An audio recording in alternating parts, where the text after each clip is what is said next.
So how have you been? So Quite how have you busy, been? to be honest. I think I lost all my skill. So Quite how have you busy been? to be working. So I hope I'll Yeah, not we'll play fuck well. up. I'm sure of it. I'm sure we'll play well and play Okay, them okay. for the glory of our clan. Yeah, actually, when it comes to glory, I usually play better than in the ranked ladder. So yeah. Yeah, for sure. I hope I play well, better than I did in the recent times. Like I got 1665 on my one of my accounts. Then I played on the lower account, lower elo. Hmm. Just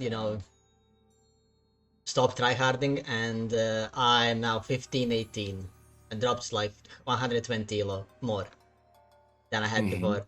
So I'm now on this account. I'm 200 elo than lower than I was last patch. But that's because I lose too many games that I should win. Like I like kill two villagers in the first 3 minutes, in first 4 minutes with my Prometheans, and then I just drop the game for no reason. And you play Atlantean, basically, Yes, only? Okay, Kronos and Gaia most of the time. yeah. Oranos is only for the, you know, more hardcore, I guess. I mean, Uranus is pretty good because you have 5 speed Murmillo, and you can Oh, basically true. just teleport them around the map with sky passages. So you're like you're amazing at trading, and you just Oh. because they're 5 speed, same as Caladria. Basically, Hmm. Caladrias don't go in front of them. Yeah, that's cool. Okay, the I mean, game is it's starting. okay. Okay. I think I shared the screen with you, or you can watch my stream if you want. Is there delay on the Twitch? No, I'm playing without delay. I'm streaming Yeah. without delay. So are you're on your own, DarthNox, Yes. right? Yeah. Yeah. I see that you're online. So I'll watch. Oh, you watch the stream. Okay. Yeah. In the bottom left side of the map, we have SJO as Freyr representing DoD. In the middle, we have Dexito on his Poseidon in the pocket, and we have a Lizard in the right side playing his one and only Ra. While in the top right corner for Fénix clan, we have Tonga playing Gaia, and we can see that they are doing some interesting strategies. For example, the Shenong player made two, what are they called? Farms. Two farms, which he empowered with his ability, with his god power, which now the hero citizens are farming on, and they are getting 1.91 food, which is more than what they would be getting if they were hunting. They get like 1.65 when they're hunting. So this is really smart. Because they are a lot cheaper for Shenong than they are for Gaia, for Atlantean, because Atlantean are double cost, right? Yes. And because of the god power, he doesn't need to build them. They just get instantly built when you use the god power, right? And of course, in the middle, we have the Shenong player, which got gifted the the forest from Tonga, which means that he doesn't need to build a silo to deposit his wood. And on the left side, we have the Fushi player, that is, I don't know how to, Neo, I guess, Neoinstitucional. Neoinstitucional. Yeah. Yes. Basically. And Kajoku is the Shenong player. I guess we see like the interesting beginning strategies that was done by the Shenong, by the Fénix clan, right? And I assume that he made two more farms, and he used ability again on them, so that he's basically giving them to the Gaia. So the Gaia is basically in for a great boom, right? Is that what he can expect? Yes, Gaia is definitely going to be booming. Like, look at this. Like, he's getting a lot of resources now, and because you know farms are infinite resources, right? He won't be needing to spend that much wood for the transition, right, to the late game.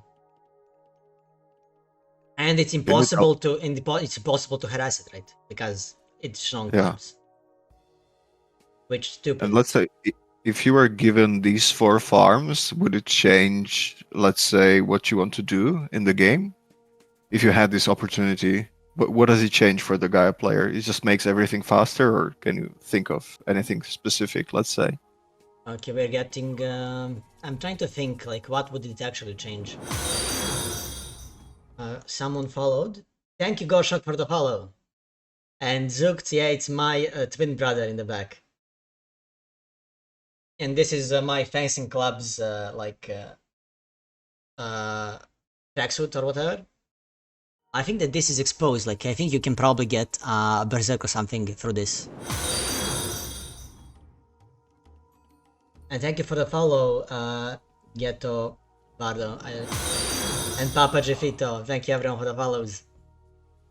Of course. Okay, what do we have here actually? Who's already? This is some really late advances. Like Gaia's not. Gaia's going for that 45 age up, which is with 11 citizens. Oh, Satfat, thank you for the raid. What buildings is he putting up? The Gaia. He just aged up. He's going to military barracks. So he is going to go for the Mormillo production. Like Mormillo is a really amazing unit. It's the best generous unit that there is in the game. Okay, he should kill the Caladria. But this is rough for the Poseidon player with the farms. Yeah. The villagers being hidden and not having to okay, go he killed anywhere. the Caladria. That's something. Yeah. He's heroizing the Mormilla. He could Dexito could have attacked him while he's heroizing because it takes 5 seconds to become a hero. You can basically almost kill a unit if it's heroizing in an unsafe position, right? So he could have killed this Mormilla while he was becoming a hero, basically. And we see that the two Chinese players are going for second town centers like you would expect from them, right? And Papa Jeffit and Dexito already has our second town center, while SJO seems to be just making buildings. Can we check his resources? He doesn't have enough wood to go second town center, but he definitely has enough gold to go second town center. So I assume that he will be maybe taking the second town center. I think he'll mass some units and then he'll take a town center or in the center. Maybe, yeah. He'll move out. I think he should have moved some guys from gold to something else. Like I think he's missing all the other resources, right? He has a lot of gold. Oh, he's probably going for this one, since he's there. Or not. I'm not sure. Anyway, Kajoku is securing his middle, basically making him unraidable like here. Like you can't pass through anything, right? You can only go around. So he's like safe here, as safe as possible, right? Yeah. You can't attack his town centers at all. Okay, Ra player got a lizard got the second town center as well. And you were correct. He grabbed the back town center. I mean, that's because his army was there. Like he had nowhere else to take it, right?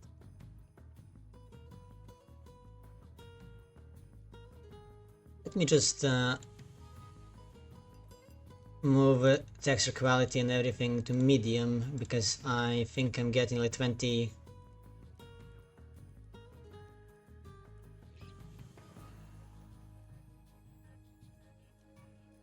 I'm getting like 20 FPS. Yeah, now it's slightly better, 36. Okay, those are some Hyro Sphinx raids coming from Lizard. And it looks like they're both walling off these sides. But Neoinstitucional is going to be walling it off first. Crackhack, I am going to be playing the third and the fourth game.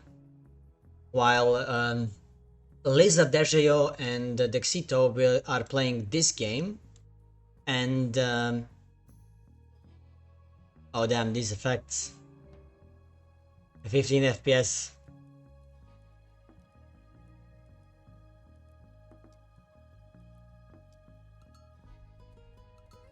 Not helping.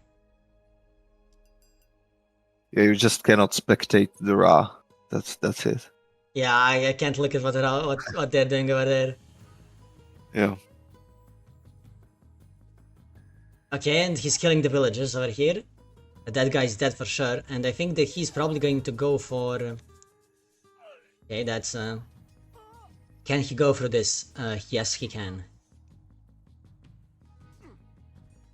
Oh, that guy's dead. Poor Centaur. Yeah, poor guy. That's a shame. Oh, these guys, if they went here, I think maybe he could have fought. He's building the walls, SJO. And Gaia is taking her third town center.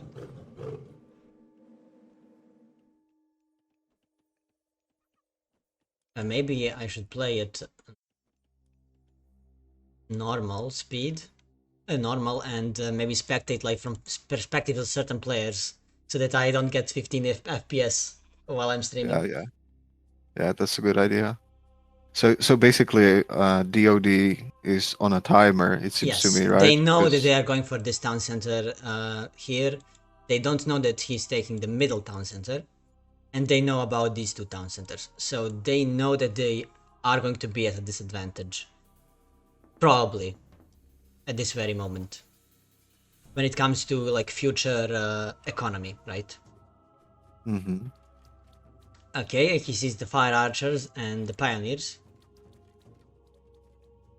And you can't fight that with just berserks, right? You need the... And this guy is gonna die to the pioneers if he goes there on his own. So you need... he's getting heroic at the moment, as we can see. SJ is getting heroic. And that means he is going to be making... did he use his Asgardian Bastion? He didn't. Oh, also, one interesting thing about Freyr is if you use the Asgardian Bastion in Classical Age, it doesn't count as a fortress for aging up to Mythic, right? But if you cast it in Heroic Age, it actually counts towards you going to Mythic, right? So you can actually cast this Asgardian Bastion in the Heroic Age, and you don't need to build a hill fort on your own. So you save 600 resources, or however much it is for going to I think it's like 500 something, right? Yeah, it's 250 maybe for the hill forts. We can see he's building one. He's building a regular one. Yeah, maybe he doesn't. Maybe he doesn't know that if you cast this one, it counts. But I think he knows, but I think he wants to spam hill forts because that's what he does against China. He spams Huskarl and battering rams, so I think he'll just be building hill forts. Like, yeah, I mean, since you're Freyr and you get that thing where you get extra healing for hill forts and stuff, you do want to build as many of them as you can, right? Unless if you are like going to rush Mythic or something, right? Yeah. So it does make sense that he made one of his own and he's making this one. Did he get the tech for them so that they're...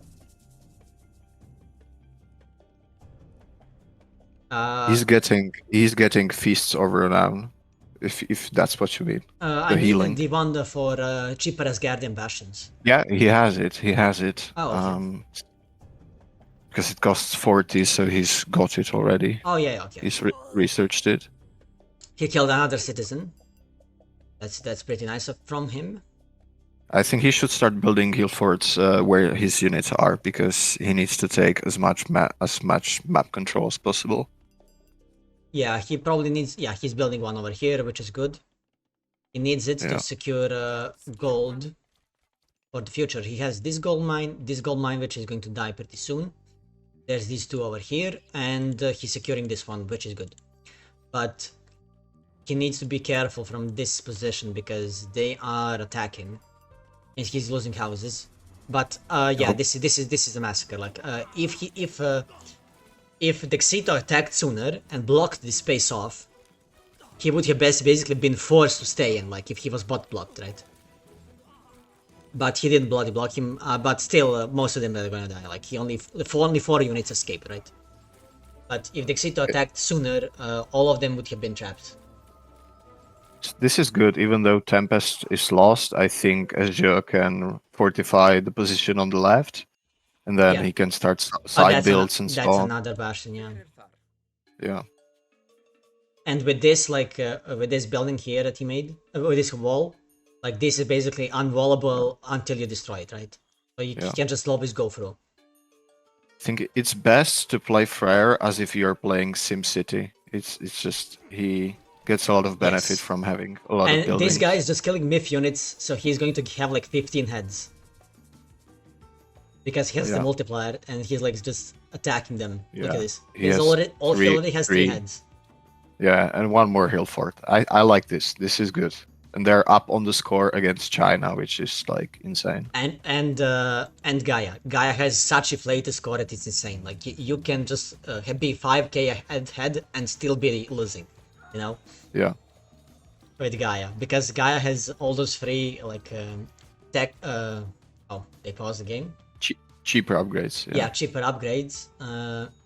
So basically, let's see what the other guys are saying. Let me see it from their perspective. Okay, there's our guys are securing map control. These guys over here died. I wasn't paying attention to what happened there. But we have chariots in the back. They're harassing the gold mine. This guy's gonna die, for sure. If Lizard notices. But I think that they are ahead in town centers. They have 1 more town center because Shenong Kajoku is on 3, and he has mythic already. So yeah, this town center is going to go down. And let's go to what our guys see. Okay, so they're making the palace over here, and they have 2 hill forts. This one is gonna die, but these 2 are still there. But on this side, Lizard appears to be winning the fight. And he has his siege ready. Take down this town center and then just go and steamroll through Tonga's base. Which I think he will be doing. I think Lizard will win. He's reaching Osiris, yeah. He's reaching Osiris. Because Gaia is H2, like that part of the map is game over. Yeah, and he's mythic now. It's just game over, yeah. It's impossible to hold it now. Yeah, it's basically, and I don't think that these guys are going to be holding here either. Like they lost the fight here now, and it's just gonna be face rolling until they die, right? Wow. And Freyr is going to Mythic, so once he reaches Mythic, he just uses his Inferno, and all these buildings basically almost die, right? And then they lose this gold mine, only have gold mines in the back, right? And then it's basically just game over. Yeah, and here, like we said, like the Tonga is just getting demolished. I'm surprised that Tonga didn't make much of his advantage. I think he was funneled a lot with the farms and so on, and the late advance. He did get the farms which are better than Hunt, right? Yeah. And he made a lot of farms himself, so I assume he got all the farm upgrades. Yeah, I mean, he has irrigation. He took both farm upgrades, and we have bronze here on 2 armies, which means it's game over. Yeah. 1 minute to Mythic Age for SGO, yeah. SGO. But I think it's just game over, like there's nothing they can do. Yeah. Both sides, even SGO has a nice side build on the left. Yeah, and he's just slowly destroying. I guess he's Yeah, not destroying the battering. Baule. He's killing units. Oh, here it is. He's destroying the Baule. Yeah. It's done, and now this is gonna get cleaned up with the units, and they are winning this side as well. Okay, there's another town center, and there's these 2 town centers that Lizard could have probably taken. Like this was free, I think. Like from all the fighting. Oh, he took the other town center. Yeah, the Gaia town center. Yeah. Okay, there's the water. It's pushing all of these guys. That will not change much. Yeah, it doesn't change. And there's the wolf. And there's the resign button. GG. And I had 3 FPS.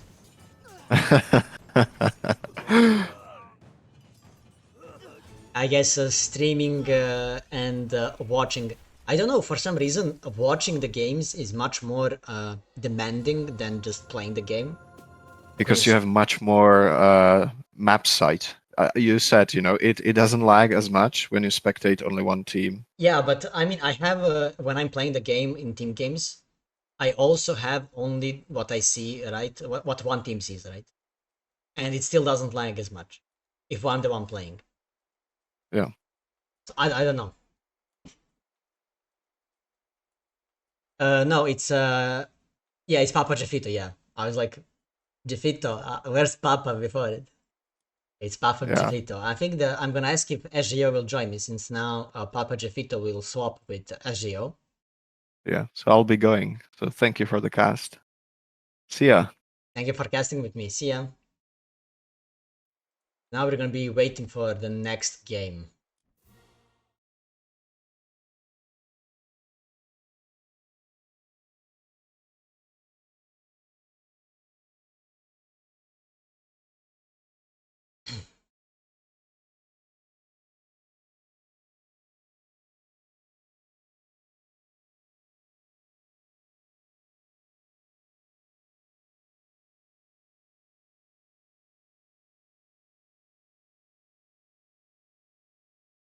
Okay, now let's wait and see what happens.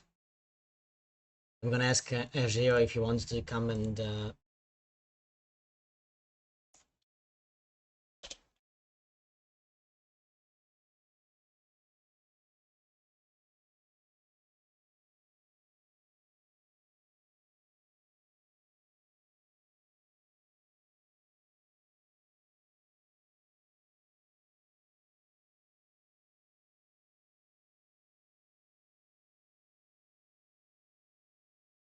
now we just need to wait for people to organize the second game, since there are going to be god changes and stuff. Dudu, thank you for following.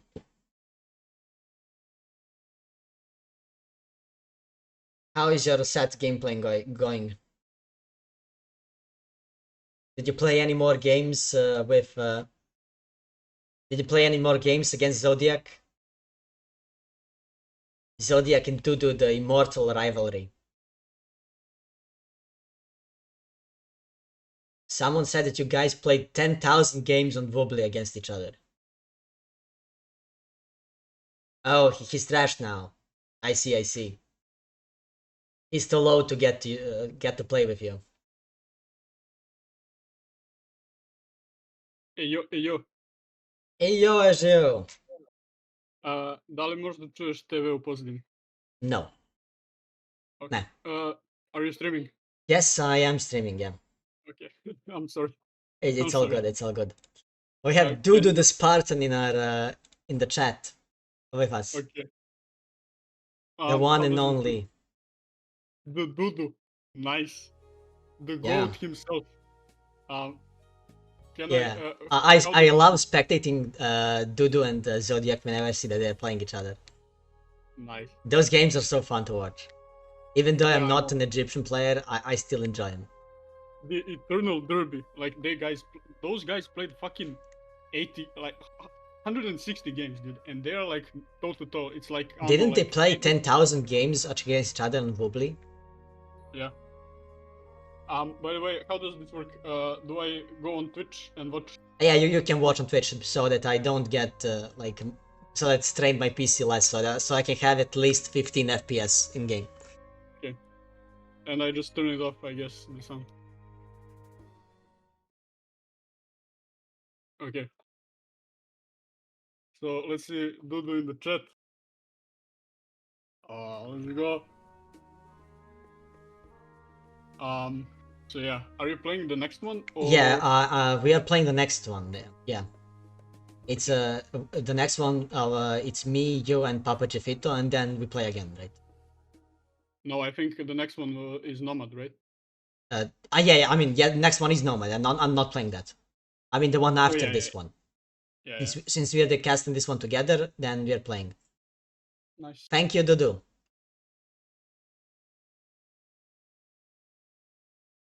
We just need to wait for them to give us the code for the game, or we could just. But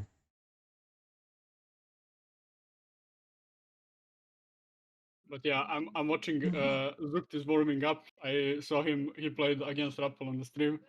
Jollyman is now warming up, so it's gonna be, you know what I'm saying? Yeah, It's gonna be. the A team is preparing. Yeah. Yeah. I can maybe if they let's see if they're gonna if I can find the lobby maybe in the customs if they start playing. No, by 18.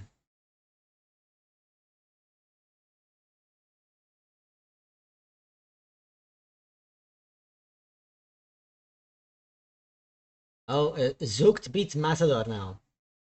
Oh yeah. Gaia versus Kronos. Zoekt is back. Let's go. Yeah, I mean, I personally like Gaia in the mirrors, in that Atlantean Wars. Yeah.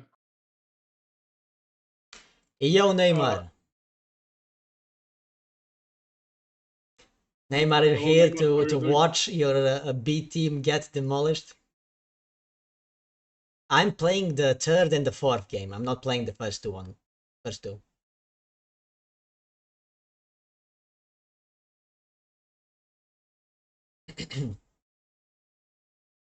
But next is Nomad. Yeah, I think that is probably is gonna be a fun game for sure. Nomad is always fun. I think I put it on my what is it called? Your team picked Nomad, I think, right? Yes, Neymar's team. Neymar, Fénix. your guys picked Nomad. It's they're trolling. Neymar, you need to check them, guys. You know what I'm saying? They picked all troll maps. They picked Nomad and they picked Sea of Worms. Didn't we pick Sea of Worms? Or did they? Oh wait. They picked Sea of Worms and Nomad. Yes. Oh yeah, they picked it. Yeah. Yeah, we picked Ghost Lake and the Bamboo Grove. Yeah. You're just waiting for the. I mean, Sea of Worms is that map was on the what is it called? Winter's the Winter's Captain Draft tournament that Keen held. The Nomad was in there. No, Nomad. Sea of Worms. Oh, Sea of Worms, yeah. Sea of Worms is like really troll map. Like the water is so unbalanced on that game. Yeah, it can be like your side can have the larger water, like your corner, and then you have like 12 fish there, while the other guy barely has 6. Yeah. It all depends on like the random island spawns, in the middle, like if they are exactly. balanced or not. But also you need kind of to win the water because there is a. Oh, they started the game. Oh really? Yes, I don't see if they posted the thing anywhere, but I. Okay, I guess there's no. I guess there's no delay. Nice. let's watch all the map. Okay, in the bottom left, we have Papa Jefito immediately building his town center. And we have Lizard and Dexito making the town centers right next to each other. In the middle of the map. While on the top right, we have Tonga on his Gaia. Also making his town center. I mean, also town centers coming from Joku and for Neoinstitucional. They're all repeating the gods, while for us Papa Jefito is playing Zeus, Dexito is playing Poseidon, and Lizard is playing Ra. So we can see the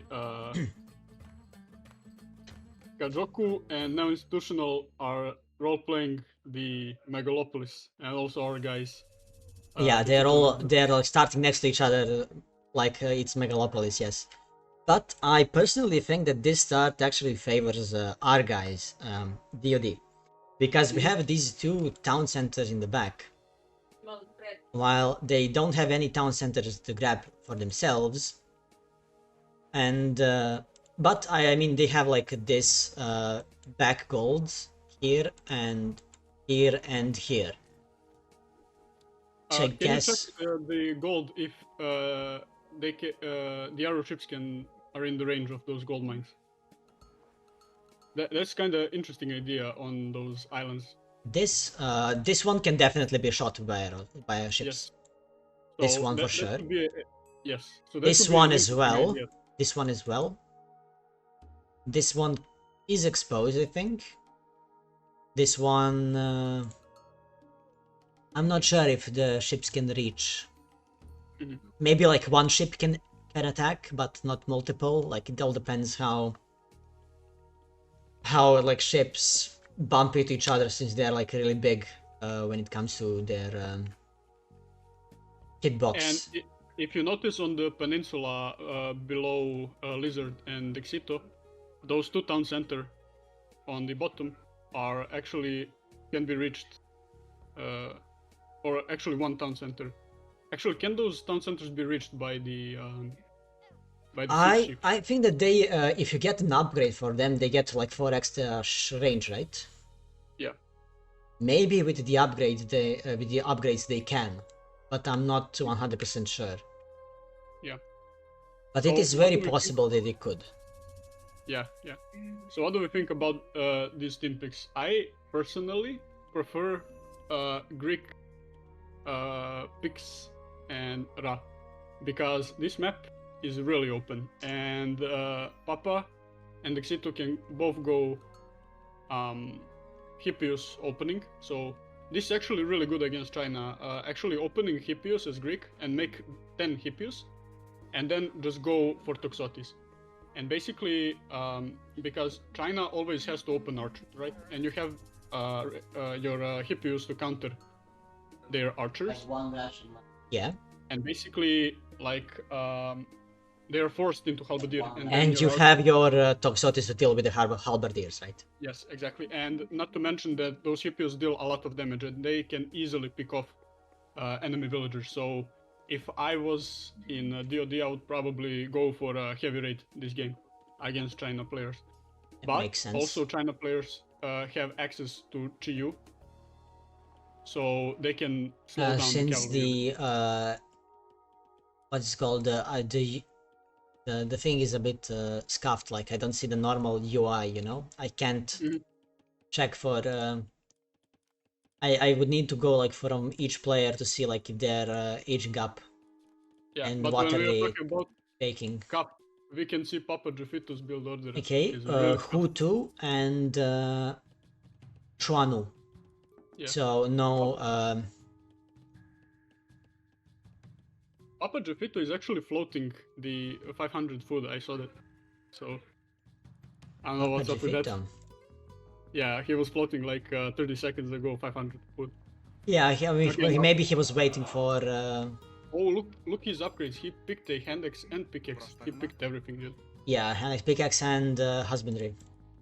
Yeah, everything. So he just. I think that if you look at the map, Oh, one AFK villager, that's not good, but like this map is really good for I don't know, I think who has better water? Like this is amazing water for Tonga, like a lot of fishes close to each other. While this was kind of unlucky, like there's only 3 fish here, but this side is a lot better for fish. If you see, like there's a lot of fish here, and this is amazing. Like this is just insane for fish. Look at this. So this will be like nice fish boom, and now on this patch, because the fishing upgrades have moved age earlier. Yes. I don't know. We might even see like even boomy game, you know, but we'll see. So we can see Dexito opening. In the last game, the Shenong player gave his farms to Gaia, which is hero citizens, and got the upgrades immediately, like for irrigation and the other stuff. So is there something happening on the map? I'm not. Yeah, they're not doing it. Like, but here's the second town center from Neoinstitucional. Yeah, our guys are not going second town center. I see. So are they making units? What are they doing? I'm not sure. Let's check. Dexito has 400. Dexito is making an army. I saw that he was making a lot of. There they are. He's making hippos. Yes.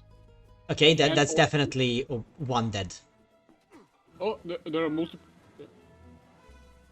Yeah, one dead. Nice. It's even second dead. Oh no, he's not paying attention. There was one. Okay, he killed this. He's killing this one. Yeah. Nice. So 2 dead. And he's killing the Murmillo that are getting made because the production is here. So he can basically just camp the spawn point, right? Yeah, exactly. Like, He could kill this one as well, and then kill this one. yeah. That's so big. Okay, this is big value. This is big value from. And Papa Jafito is just walling everything. Look at this. Yeah. He's beautiful, walling. like, He's walling the whole half of the map. Look at this. yeah, While Dexito is just killing all the units from. Yeah, like from Tonga. Tonga should have really put Murmillo in building. Like you can just select Yeah, building, right click, and click here like to make and then pop them out when there's like 8 of them at least, you know. Yeah, exactly. And now we see Lizard coming in with his spearman. Spearman and Sphinx. Yeah, and they're going to destroy the production. Like each of these buildings is 110 resources. Yeah. And we see Dexito. Okay, going there's a out hero citizen dead. Yes.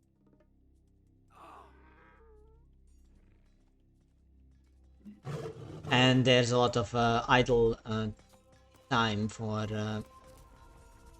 the Tonga's villagers. Yeah. Tonga is really behind this game. Even though he picked a second town center, he didn't make it a second town center. He's still on one town center. Oh yeah, I'm sorry. The one who got second town center was Neoinstitucional. Oh yeah. Even though he did that, he was okay. That's an FPS drop from the wall getting destroyed. Yeah. And we see Lizard taking the town center in the middle. So yes, this gives really big kind of jumping platform. Our team now can have like. They can basically from this point they can attack this side, this side, this side. They have like a jumping point where they can all group and attack each of the players that they want. Yes, and it feels like this town center really reduces mobility of Fénix.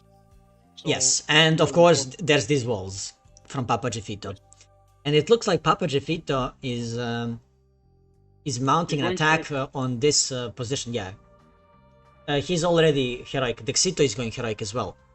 Papa Jafito is already heroic. He has the bronze. Nice. Okay, here's an attack from Tonga, and here's a lot of halberdiers to counter all the hippos that Dexito made. but Dexito can just they can just wait for Papa Jefito to come, and he just wins the game for them, right? On this Yeah. attack. This Since he is, has a lot of hoplites, and he can make more hoplites if he's not making them. Because he sees all the halberdiers and... yeah, he's just making hoplites, because he sees the halberdiers, he sees the... what's the name? Catapultes. Okay, there's an attack. That's nice restoration. But the guy still dies. Yeah, I think that that was really. Yeah, that was Really Not, yeah. He not- needed to wait a bit more to attack. Yeah, exactly. He And needed didn't he should have came here to help them attack instead of trying to siege, because he just lost the because if the forest protection was used, he just lost the fight, right? And yeah, the forest protection and both the what is it called? My brain is stopping. The Fey Beasts. Yeah. But we can see like our team is actually really struggling right now. Their attack, although it was really nice early aggression, the Fénix is kind of picking up, and Papa Jefito is really far behind right now against Neoinstitucional, and he will probably lose his side because he's only on 1-ton center and Neoinstitucional is on 2-ton center. And we will really Yeah, need he to has push been him. on 2,000 centers since the beginning of the game. Yeah, like that timing attack that he tried to hit didn't really work out, and now he will pay big price for that. And it looks like Tonga is kind of surviving. Yeah, he is kinda back, but not really. He only Yeah. has 15 units, 16 units. Yeah, but is he floating resources? Can you check? Look at Yeah. Neoinstitucional is floating out of food. Yes. Tonga but what's it is he can go heroic, and he is going heroic now. okay. Then Yeah, he's all float. floating. Oh, he stopped here. Oh no, he didn't. He changed it from Rhea to Thea. Okay. I don't like Thea, in all honesty.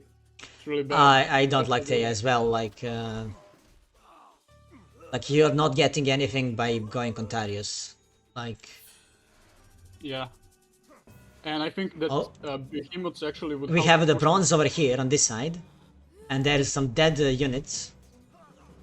Oh, he can go here and then kill all these guys over here, and that's what he's gonna do.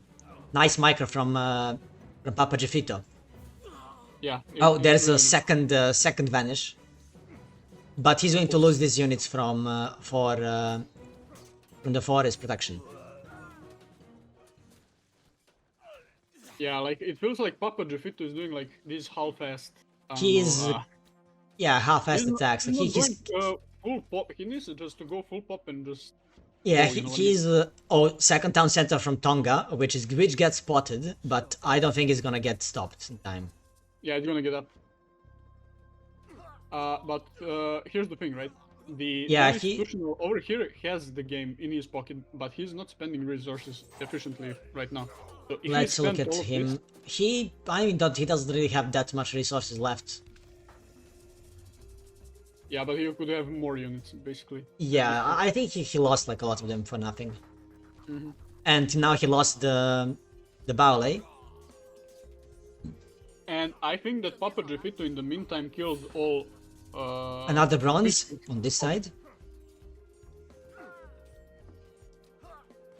So yeah, really action-packed game. Yeah, but I think like look at all this walk time from the cavalry. Like they're just dying in the forest protection. Yeah, this is really nice building placement by Neoinstitucional. Yes. Uh, But I still now- think that the amount of units that Papa Jefito has is gonna give him the advantage. Yeah. I mean, Papa could have checked this again because he knew that those guys were there, right? Before. When he used the vanish. Oh, these guys missed an opportunity to kill some units. To kill some villagers, that is. We can see on the right side. We can see basically Dexito going balls to the wall, but he is, I think, going Hippius against are these. A lot of Murmur, yeah? catapultas, yeah. Yeah, Murmur There's and- 5 hero catapultas, 2 normal catapultas. What he And- needs in this situation is a lot more centaurs if he wants to go cavalry against infantry, because centaurs are basically like archers, you know what I mean? So if Yes. you have like 5 upgraded, they destroy frontline really fast, and you have your cavalry to kill off the back. Yeah, but I think now it's over because Papa Jefito just broke Neoinstitucional, right? And in the Oh, meantime, Garrison! Oh, Lizard, Garrison! oh, we have Tornado and Inferno. And on the same screen. Lizard is not Garrison. He is not Garrison. He Garrison like 5 units. Oh, But he's most like of it a- died, but it's fine. Let's check what Lizard is doing. Yeah, Lizard is 2 town centers. He had the third one in the middle, which got destroyed, and we have the fishing myth unit, walks on land as well. Oh, yeah, that's what I want to mention. Like 5 minutes ago, Papa Jefito also killed off with Skylas. Now institutional fish. Yeah, we saw him going over here with the So it's basically like now. DoD But are has- they?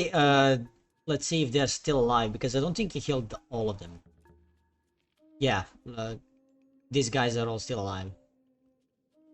I think yeah. he only killed like he killed this position here with his silos. He should have made more and just completely wipe up the water. Yeah, with I think with 3 of them you just murdered the whole side. Like nothing can stop you with 3 silos. Right? Okay, Tonga is losing his side over here. He's the one town center that he managed to sneak prior, because this one got destroyed by the Petrobolus. And now he's losing his units to raids of Papa Jefito. And Papa Jefito is with his other units just and the Neoinstitucional surrendered. And that's just game. GG. Yeah, it was kinda bizarre game because it felt like a Fénix defended really nicely and they had really winning position, especially Neoinstitutional against Papa Jefito, yeah. Yes, like that push that Papa Jefito did. Yes, Neoinstitutional lost Fate Beast and Forest Protection, but you know, Papa Jefito also lost Restoration. Yes, and he was 2 town centers, right? Exactly. So I feel like if Neoinstitutional spent more resources and pushed Push his back. advantage, Yeah. yes, push back, I feel like he would catch the attention of Lizard, and then Tonga could come back in the game. And after Tonga comes back into the game, I feel like it will be really difficult for them to, for our boys DoDs to kind of win that game. Like I think at one point it was really close. Yeah, it was pretty close. Yeah. But really nice game, like action packed. I really liked it. This was nice game from both sides.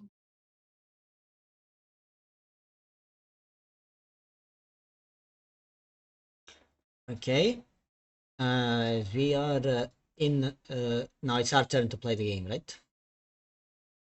Yes. Can we check the all resources collected, by the way, before we Economy. go? Okay, in a timeline. All resources collected.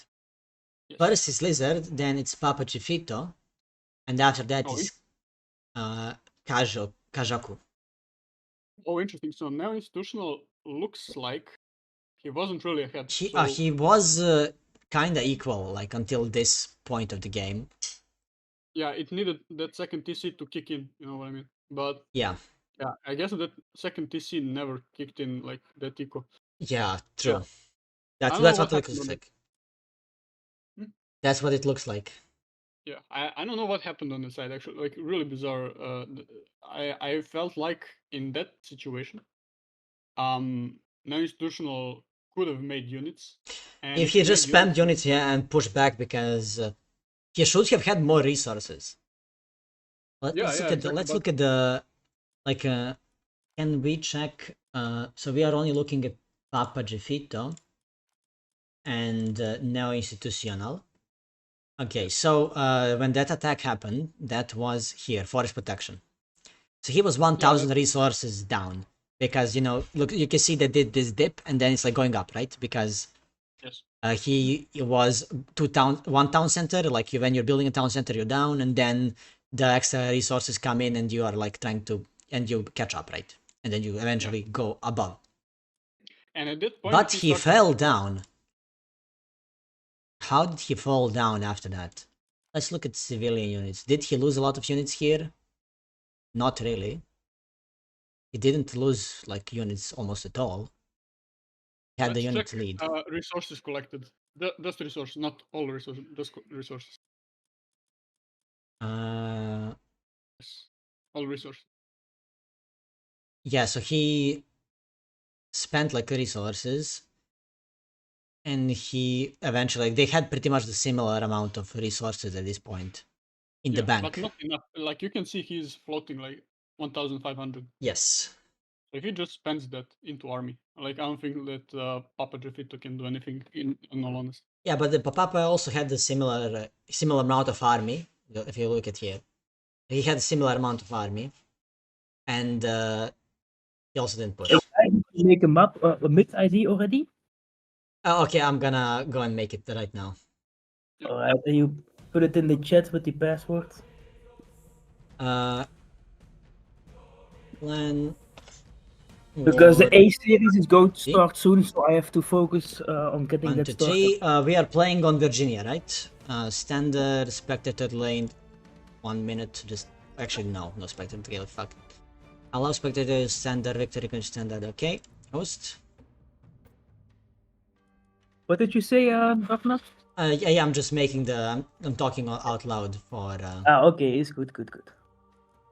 Where do I post it in the clan war? As 1, 2, 3.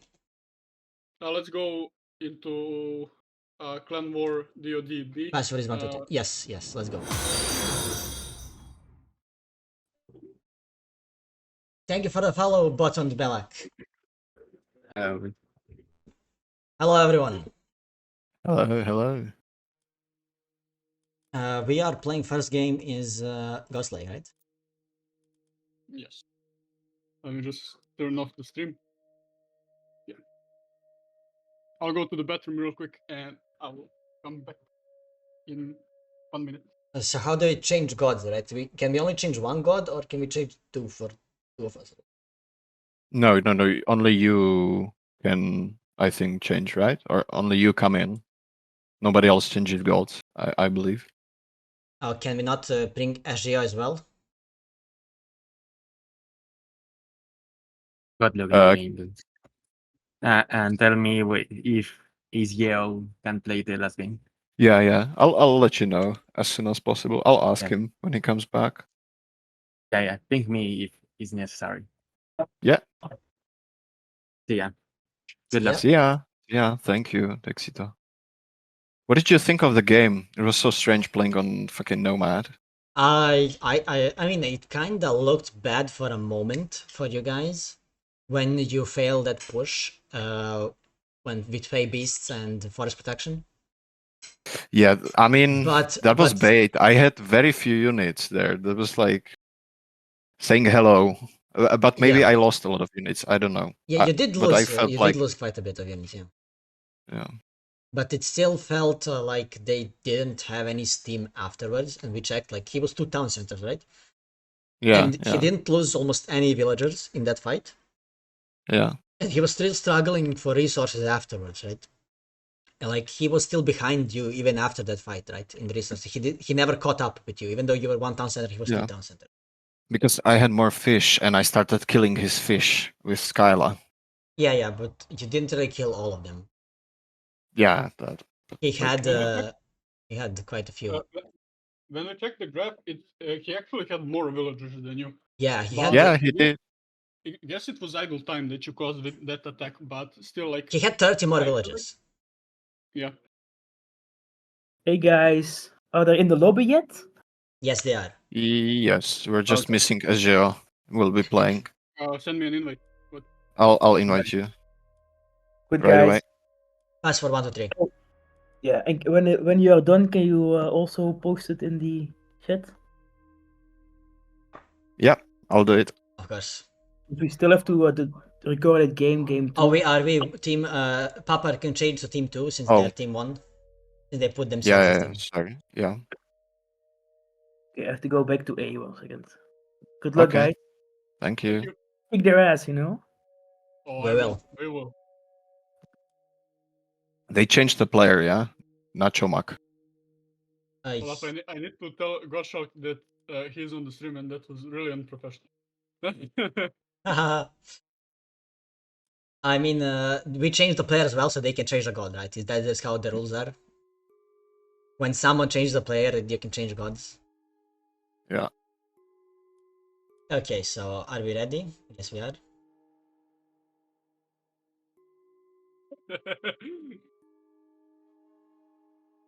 He said rip. Ripperuni. Ripperoni. Okay, we play against Nachomac. He's... Yeah, I let me just pull up.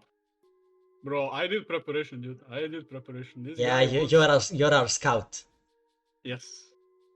Okay, he's mid 1500 currently and low 1600 pick. So this guy is really good. Yeah, he's amazing. Yeah, he's above me. I'm 1518 player. Yeah, we need to be careful with him. I think his teammates are not that good, so we'll see. Yeah, we'll You're see. very unprofessional. This was also on the stream. we need to feed the rivalry, right? It's the clan war. We're fighting. We're warring, right? Oh, yeah, I'm so. That's just shit talk, you know. I I like to talk shit. I like to talk shit. I have to amp myself because I've been donating ELO the whole fucking weekend, so I need to, you know, get back on my horse. Yes, 14 what? What is Tonga doing? Tonga is taking us hostage. Okay, Tonga accepted. Let's go. Let's go. Okay, so Papa Jefito's the middle, right? The point. Yeah. okay. Fuck. Oh, I should have been the middle. Oh fuck. Oh, it's visible. Yeah. Oh, we have to redo. We have to we redo, have right? to redo, yeah. Somebody was checking some spawns.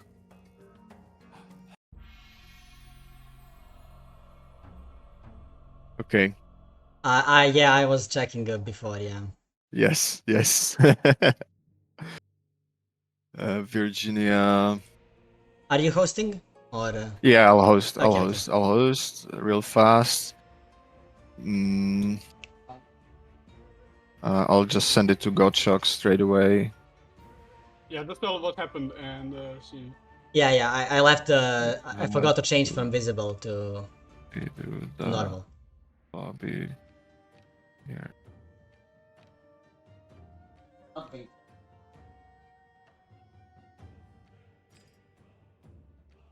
SJO. Almost. So Ghost Lake, right? Where's Godschalk, yeah. Ghost Lake? Standard. Difficulty, whatever. Yeah, I think this is fine. Can I be in the middle? Yeah, sure. I'll go. You're in the middle already because I changed to black. I'll be. What did Godschalk say because of this situation? I mean, we just started the game, like it doesn't matter, right? No, I didn't tell him anything. I just said that we had to redo the lobby. I was very not specific. Okay. I mean, it's just a slight mistake, right? Yeah, It's it's not fine. that big of a deal. Let them have the point. We'll take it back. That's more shit talk, right? I'm forgetting that Nox is streaming. I wouldn't be a good diplomat. Let's just say that, right? Oh, I am awesome diplomat, but you know, Godschalk is doing it for us. So. Yeah. What should be our strategy though? Like, I feel like We attack the Freyr player because I'm Kronos. yes. I Let's agree. actually rush one guy. Let's rush a guy that is on Papa Jefito's side. I think that would be good. Papa, because you can time shift and I can just build. You know what I mean? Yeah. Okay. Okay. Makes sense. I mean, I can, because, I exert a lot of pressure on, as a Kronos, I can set back a Norse player quite a bit early. Mhm.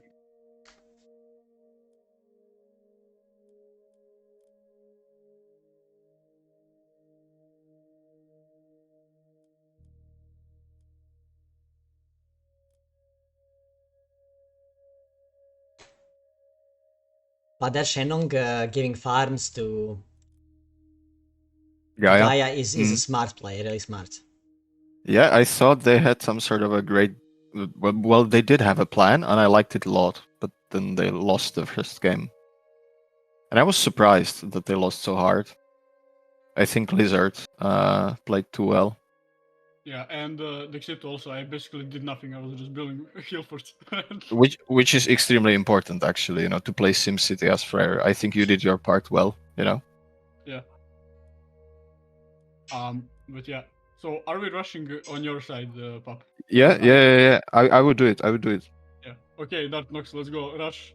3 Yeah, men. yeah. On one. I mean, you just give me a vision, I'm teleporting my buildings. Yes. So, question: do I go Uller for battle rams, or should I go Freya to raid? What do you guys think? I mean, if we rush China, then you go Ulra. Okay. Do you understand? Like, Yeah, I think I you understand. you put the bastion there, and you just spam your things.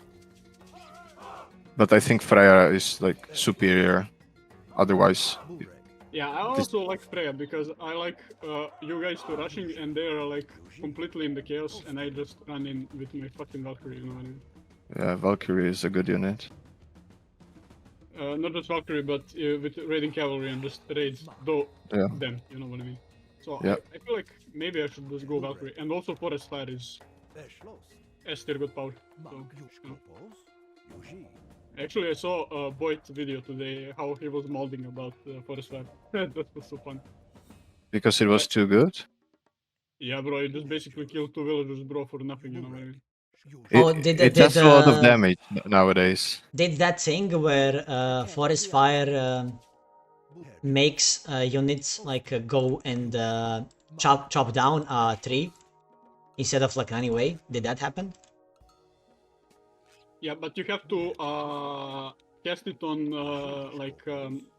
already chopped wood, if you know what I mean. You cannot cast it on like what's it called? Oh, so that's the trick. Yes. I knew that there was something like to do with it, but I wasn't sure how exactly. So it's not actually that complicated to do. Yeah, it's not really complicated. So let's see who is on this side. Gaia's on my side. Oh, prayer! Oh. Rare, this is perfect. Their best player. So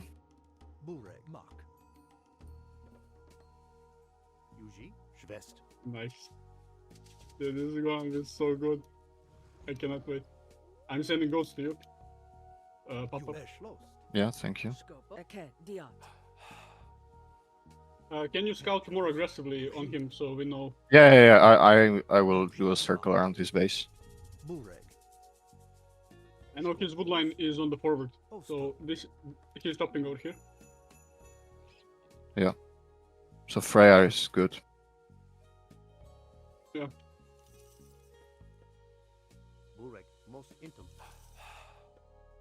Do you want me to drop a house? Not a house, but where can I drop my Yeah, temple? Yeah. Yeah, I'm dropping right there. Nice. Yo, this is gonna be so good. Oh, Taking his goats. Taking his goats, yeah. Yeah, there's 2 town centers, one over here, okay. The guy is going to TC, right? Where is can someone scout his Oh, there is 2 goats over here, I'm gonna stop them. Yeah, here. You see? Where? Okay, I'm gonna wait like 20 seconds after he builds it to deconstruct it. I'll leave the scout there.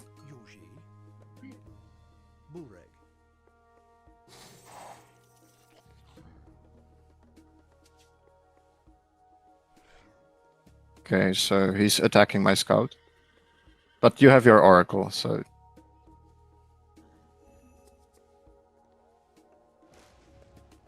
Nice. Nice. Let's go.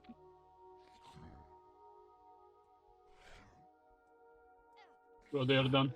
They are done. Sending units. I'm in 30 seconds up. Just so you guys know. Okay, I'm gonna, since I got this thing, I'm gonna go this. One more.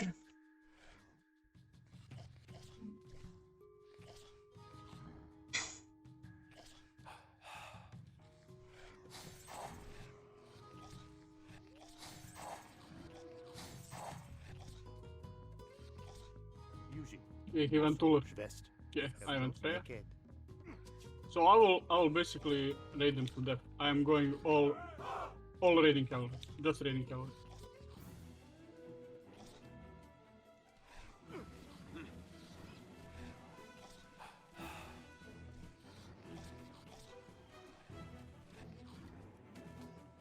Okay, one dead. One village is dead.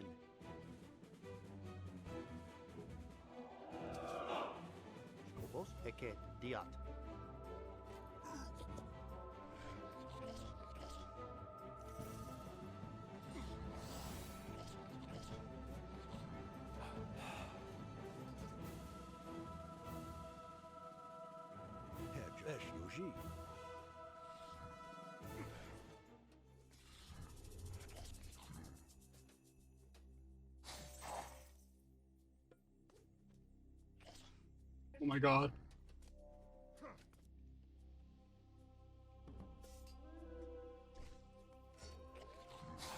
Shit. Run, run, run, run.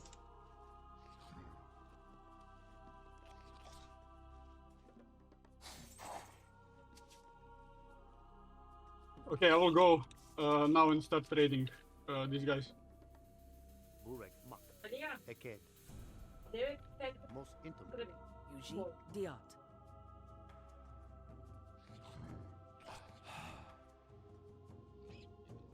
let's see.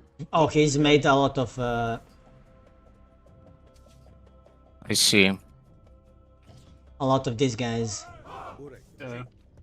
Yeah, I'll spam. I can kill them. I have some.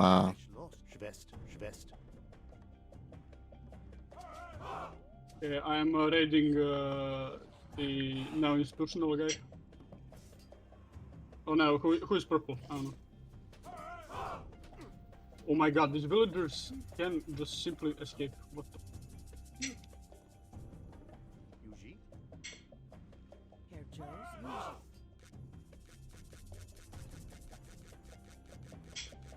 So they use their earth wall.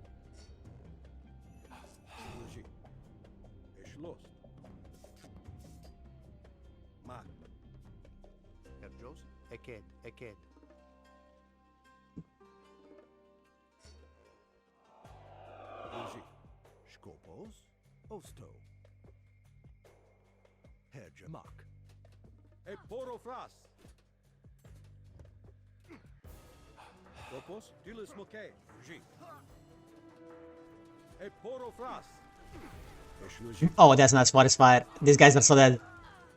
Oh, nice. Let's go, Limber Steve. Run Run, back, run, run. Run back. Take event player.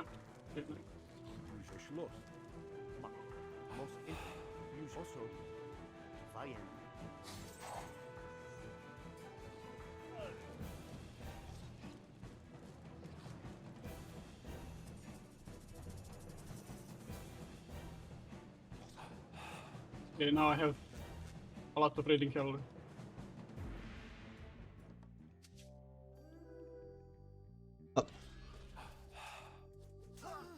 Your cavalry is dying to Limber Steve. Yeah. Oh no, I didn't see. Oh my fucking. Okay, that is really bad. That is really bad.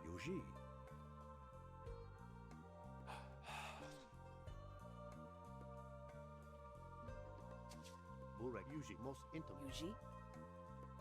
Mos intem. Bure. Eken. Mak.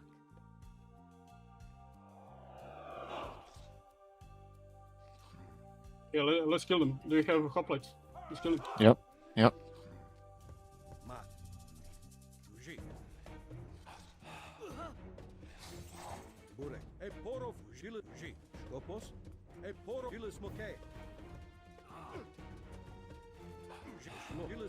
I can restoration.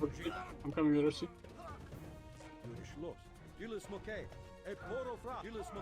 Be careful, the Cairo Ballista will get killed.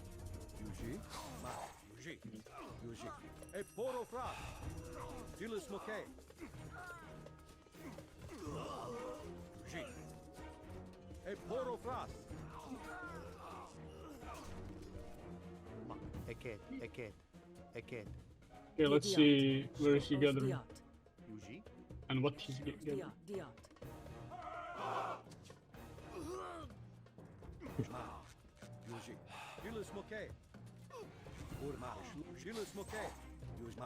Gaia is raiding Darth.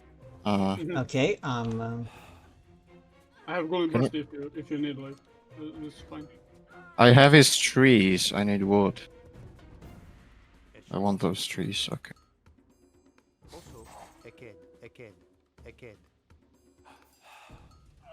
Okay, I will go out and try to deal with Contarius. Yuji.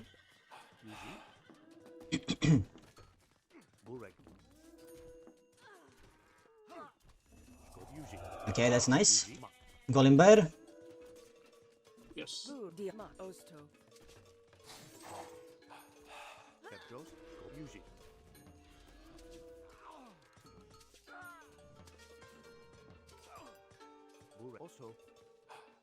So Papa, you need to push now, like, really nicely. Yuji. What do I push? The Freyr player. Yeah, I mean, I'll just kill the Contarius and destroy his buildings. Yeah, I'll try to raid.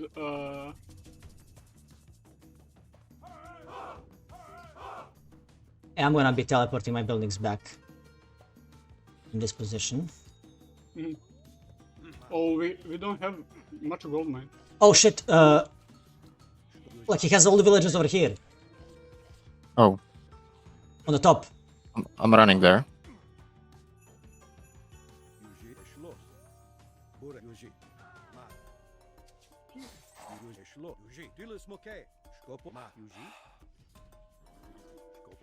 Yuji. Okay, I'm killing all of this. Osto.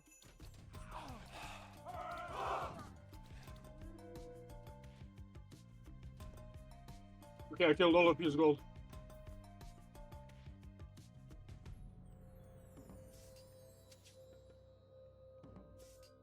Bro, I have no fucking gold. What is going on? Okay, I'm killing this. How the fuck am I the high scoring player? Going Freya was big. Yeah, never go. Never go. I still don't know understand how I'm this high scoring player, but I'll take it.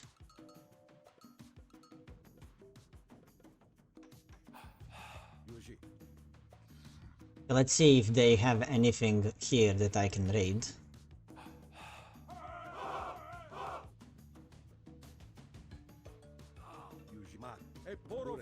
That's not good.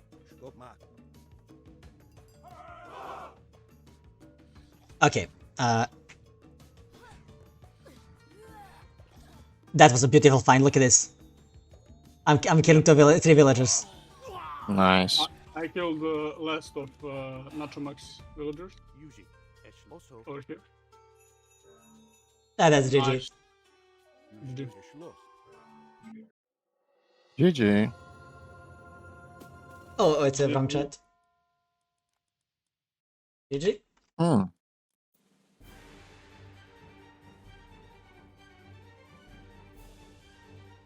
Yeah, no second man for middle player. That was really bad.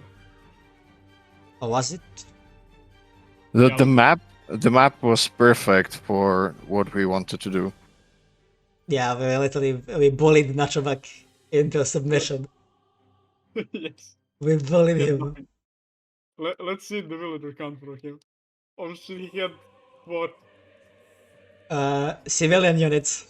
He got to 23, and then it was just yeah, he couldn't get to 22 anymore. Look at this. Yeah. And Toga lost a lot in that. When did he lose a Yeah, lot? Oh, you killed I it. killed. Yeah, I killed all of his gold. Nice. And I mean, I was losing some villagers when I got attacked, but I didn't really lose that much. I still had the most out of everyone, right? Yeah, the golem burst is saved. Yeah, Golem Bursty, OP. Yes. I didn't have most resources. It was Toga. I guess I mean he got like most. I got second town center. He didn't, right? And he just got the. So now we play. I'll post the games, and now we play Sea of Worms. Yeah. So I'll ask Yes. Dexito if he wants to play. Oh yeah. So it's 50. He said it's your decision. My decision. Yeah. I'm not tired, so I can play. I thought I would be tired by now. Yeah. I But thought the I games guess. would be longer. Yeah, I mean we're just wrecking them. I think we should. Let's just go one more, and I'm gonna go full water if that's fine with you guys. I mean, depends. Okay. If I'm in the front, I'm not going full water. Like I need to defend myself, right? But if I'm in the back, I'll go full water and take water for us.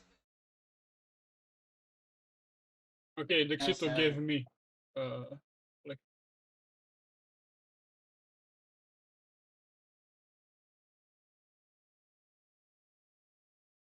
Okay. I'll go set up the lobby. Okay, set it up. So far we're 3-0. Yes. We gotta win fast so we can watch our teammate.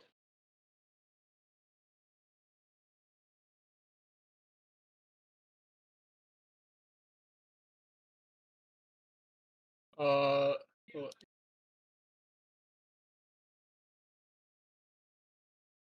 Steam chatting.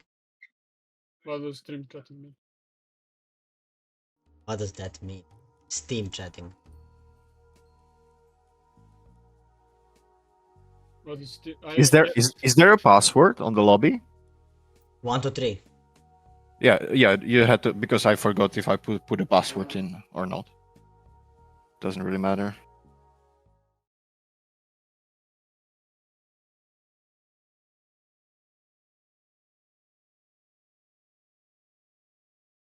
Said your team is team chatting. I don't know what is team chatting.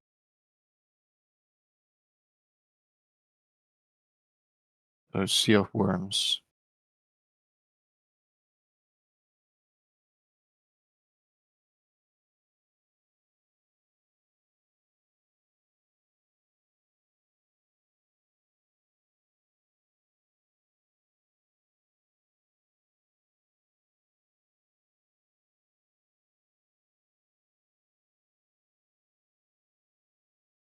How do we arrange the colors? Who wants to be in the back?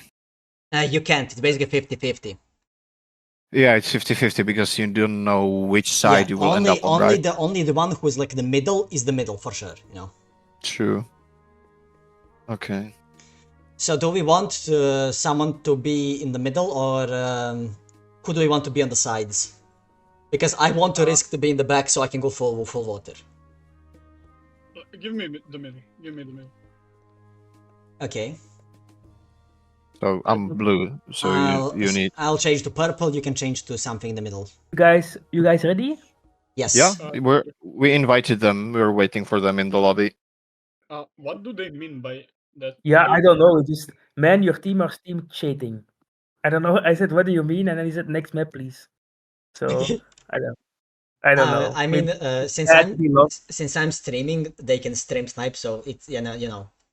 Yeah, but you know they can do it, but we can't, right? Because we would stream sniper own. Yeah. So it doesn't make sense, I think. Only they can get advantage, you know, unfair advantage if they watch our stream or something on second monitor, but We will see.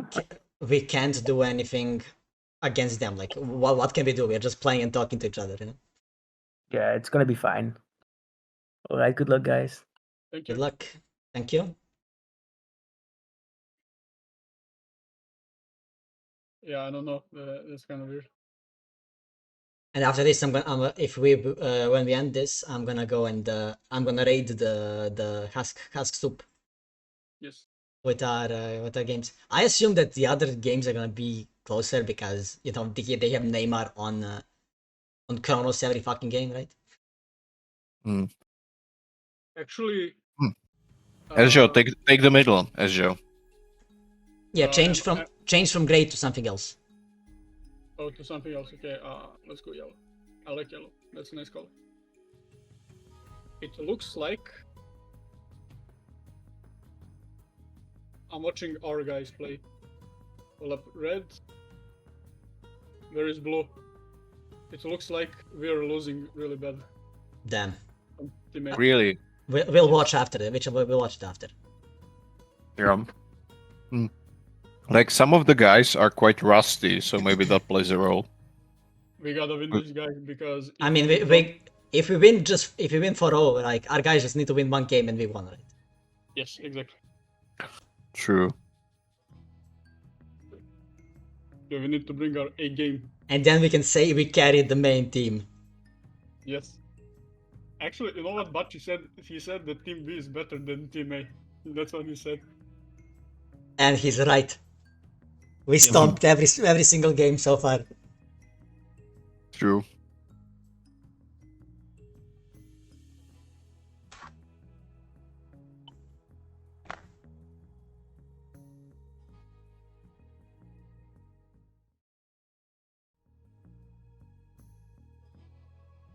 What is this Tonga guy doing every time? Waiting for him. I don't know, maybe he's pissing, bro. Like, I sometimes Oh. have to piss after every single game. That's true. Okay, I take it Yeah, back. you go to the bathroom, you know.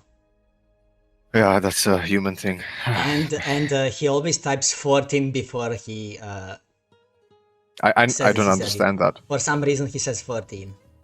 I don't know. Yeah, that is also what Golden Royal does, because 14 is start the game already. Oh, it is. Okay. Yeah. I because I play without sound, so I don't see like when people are you know spamming the laugh or whatever, you know, the stuff stuff. I don't hear any of that. This guy, because I have it muted. You should have it unmuted and spam 999. Is that like a threaten or something? 999. What's that? Yeah. Bro, type 999, but turn on the sound. It's the best. Okay, we are starting. Okay, nice. I'll do it Let's go. to someone in ranked. To somebody in ranks. But you have to spam it. You cannot just one. I need to spam it. Okay. Yes. Okay, so I am in the bag. Are you? Oh yes, you are. So no first wonder. No first wonder. Not fast founder. No. I'll go 2TC, Apollo, fucking Underworld to their heart. The fucking Subnautica special. No, exactly. Yeah, you're gonna do what we did to. Yeah. Bro, you know DarthNox, bro, like, once you and Lucky did to us every single game, we were like, bro, this shit is fucking meta, dude, let's do this. You know what I mean? And we were like, and we figured out it was fucking broken, dude. We were just, yeah. That's the meta. The meta is always pick Hades on water map. And always on the roll.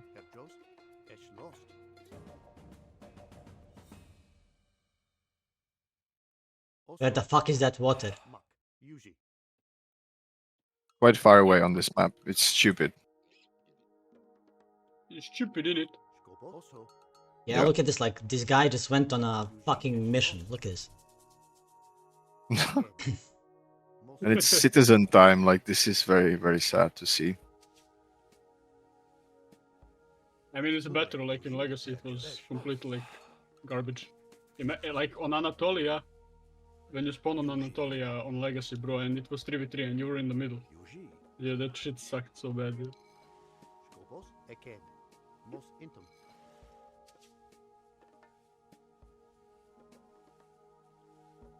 Okay, you guys are scouting, I am not doing it. I don't care. Don't worry, we'll scout for you, Agio. Yes. We take care of our own. The fuck? Look at this. Look at this. Where did I spawn? What the fuck am I doing over here? Okay, bro, no chatting because I'm starting to miss villager cycles. Well,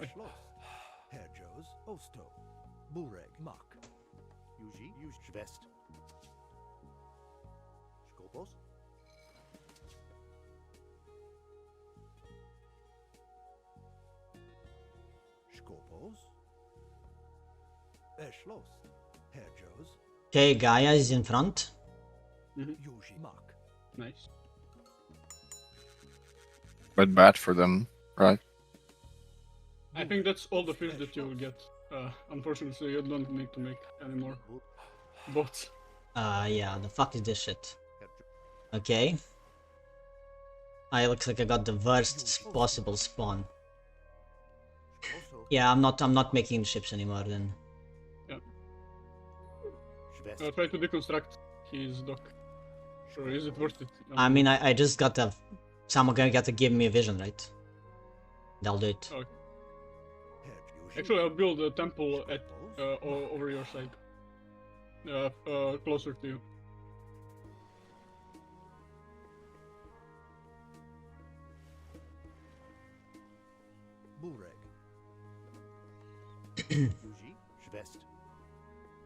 So they can get forest fired faster. That god power is so broken, that holy.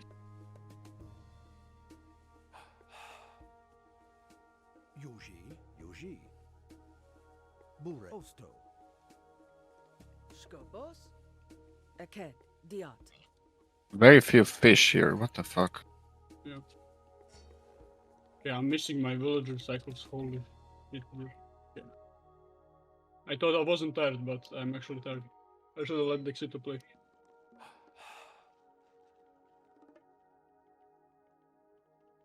I got like 2 ships, fishing ships, 3 fishing ships. Like, what the fuck am I doing over here? Okay, I'm gonna start aging up now. Yeah, guys, just watch out for the forest fire. Like that shit is no joke.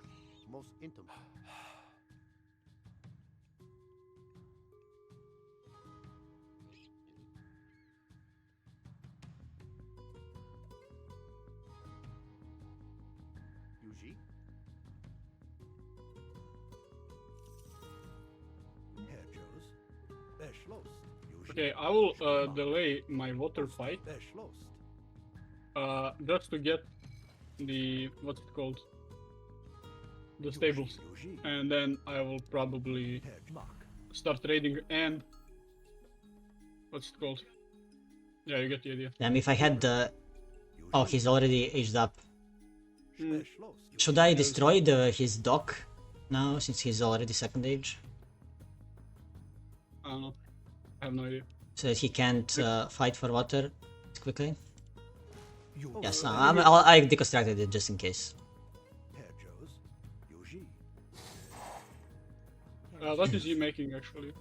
I have no idea.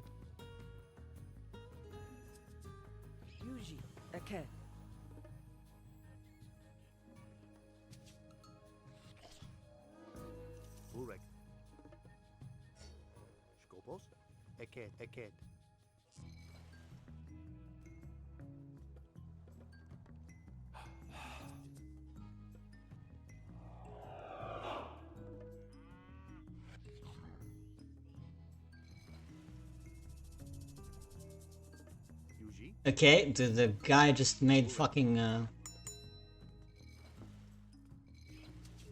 Okay, now I'm going water.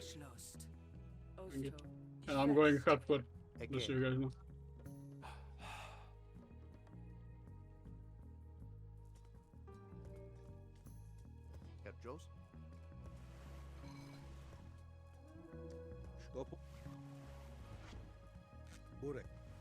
Holy shit, these pioneers are so broken, dude. Like, 2 shots and fucking dead.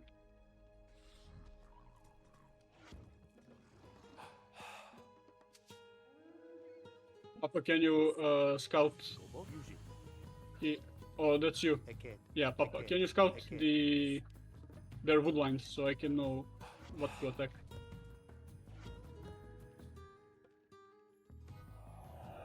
Yeah. Yuji. Diot.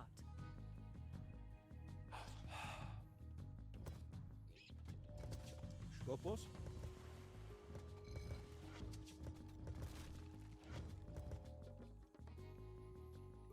Burek. Aked. Mos Intel. Also. Eked. Herr Joes.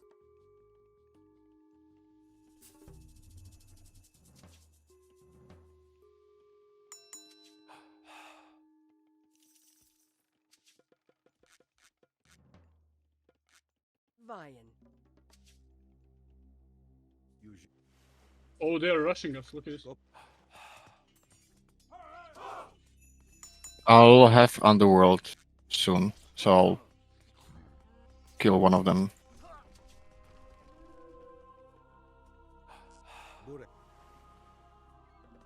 Yo, where are their woodlines? Dude? What is going on? Aked. Aked. Aked. Mark.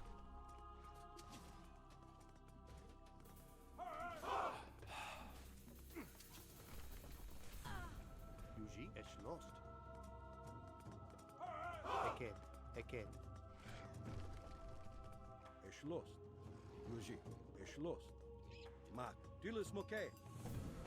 Is lost. Yuji. Oh, do I need to help you in the water? Oh Probably. no, we're winning.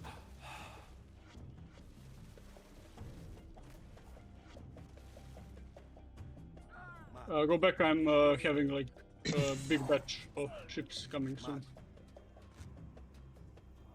Are you defending DarthNox? Is lost. I'm trying to defend, yeah. Yuji. I can actually try to defend without me using Golden Bursty because really big. Oh, I lost one guy. Skopos. Mak. Yuji. Skopos. Yuji. Diot. Herr Yuji. Okay, I have a new batch of. Yeah, I defended. Burek. Yeah, nice. Burek. Voliat. Yuji. Mak. Yuji. Skopos. Petros. Is lost. Yuji. Yuji. Osto. Eschlost.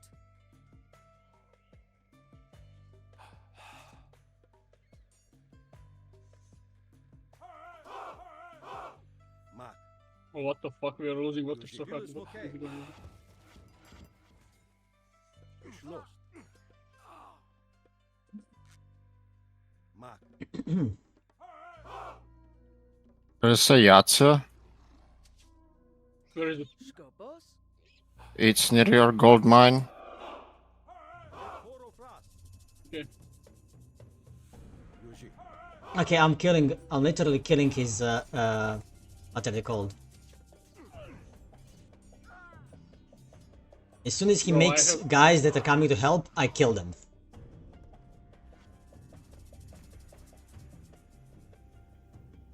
Mark. Yo, Papa, I need help on this water. We cannot lose water, like, it's really Is important. lost. Yuji. Where was that? Is lost. Mak. Diot. Oh shit, he raided me, he raided my back. Didn't notice. Burek. Skop. Is Yuji. Petros. Mark. Diot. Mark. Is lost. Yuji. Yuji. Skopos. Is lost. Dilis Moke. Like flying myth units, this is fucking stupid. Osto. Aked. Aked. I don't know. Bro, I'm somehow defending this water and I don't know how is this even possible. West. Esh lost. Again.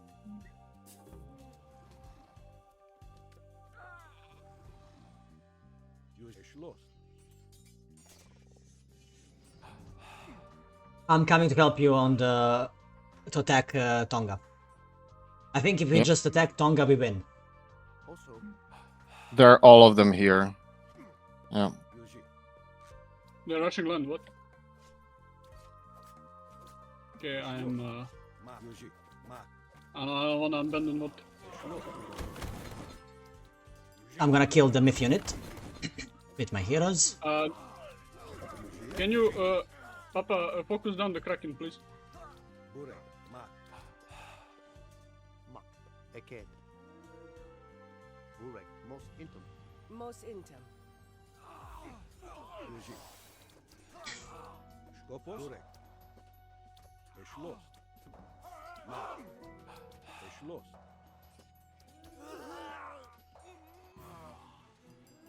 Also, Okay, how are you guys doing on your side? We're winning. use it. Killing Okay, citizens left and right. Okay, good, good. Burek. Skopos. Yeah, I think I will join in with the Berserks. Esh lost. Again. Erjos. Skopos. Use it. Dilis mok e poro fras. Dilis mok e.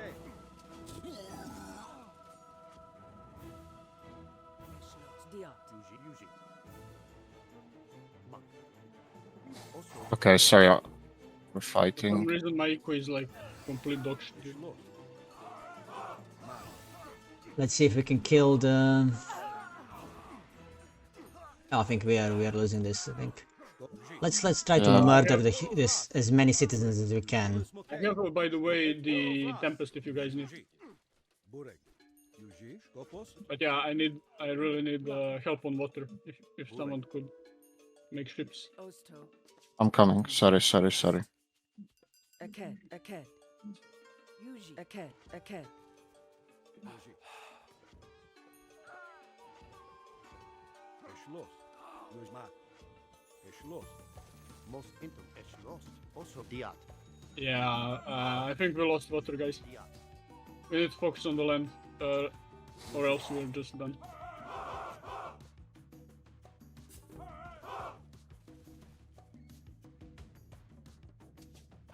Skopos. Vayen. Esh lost. Mak. Osto. Diat. Yuji. Eshnos. Diat. Mak.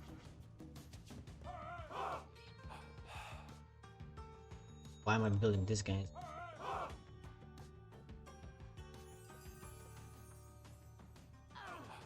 Yuji. Esh lost. Yuji. Mak. Osto.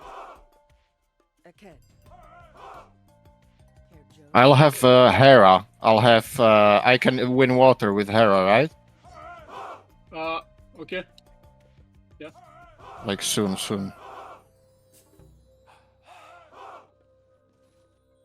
Yuji. A minute and a half. Bro, this water fight Mos intem. Osto. Diat. is like the most intense water fighting I have ever done. It's not even mad. Oh shit! This guy's fighting here like madman. Yeah, I'll make an army and I'm coming to help you ASAP. Mak. Oh, I find his TC. Nice. Mak. Also, Diat. Yuji. Esh lost. Diat. Yuji. Osto. Esh lost. Oh, this didn't get made. Sad. Yuji. Esh lost. Mak. Eshnost. Aked.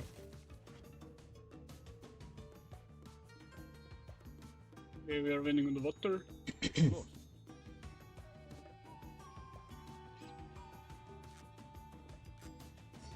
Yuji. Again. Yuji. Mos intem. Herjo. Aked. Skopos, Eken. Yuji. Yuji Mak. Mos Intum. Bureg. Mat. Can you come help? Yeah, I'm spamming units. I'm right here. Eshlos. Yuji. I have Hera, but I'm not sure we need it yet. Don't use it on water, please. Yeah, I will not. Eshlos. Yuji.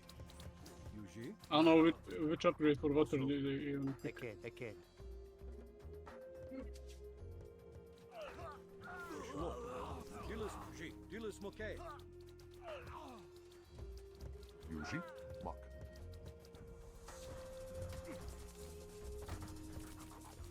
Shbureg.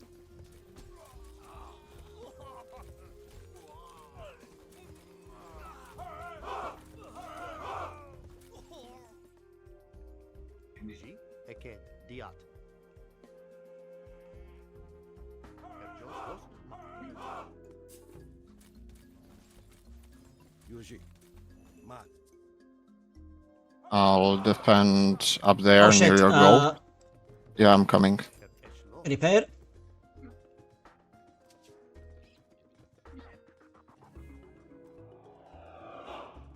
Bureg. Bro, how is he spamming? How is he getting these free ships? What is going on? Skopos. Or free krakens? Lots of food, lots of favor from fighting, I guess. No, he gets free of like just spawns them on random. I don't know, but how is that possible?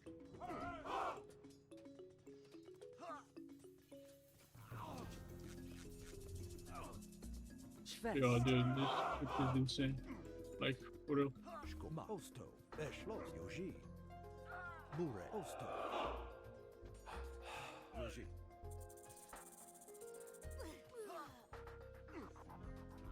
Eshlos. Aked. Aked. Aked. Bureg. Diat. Skopos. Erjos. Schwest. Yuji. Eken.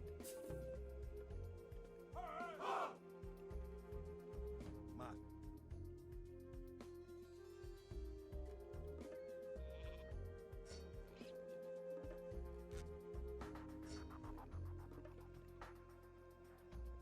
Eshlos. It's so far away. Jesus. Running all the way. Oh my god, he got the fucking Yuji. Diat. terminal. Bur. Eshlos. Aked. Bureg. Yuji. Yuji. Skopos. Like we're 30,000 score up. Aked. Nachomac is attacking Yuji. as just thing. Also. Mm. Eken. Eken. Just Eken. defend the guys, please. Eken. Yeah. I'll defend. Yuji. Mat. Oh, he used Inferno. Yeah, I see. Oh, Yuji. Eshlos. Aked.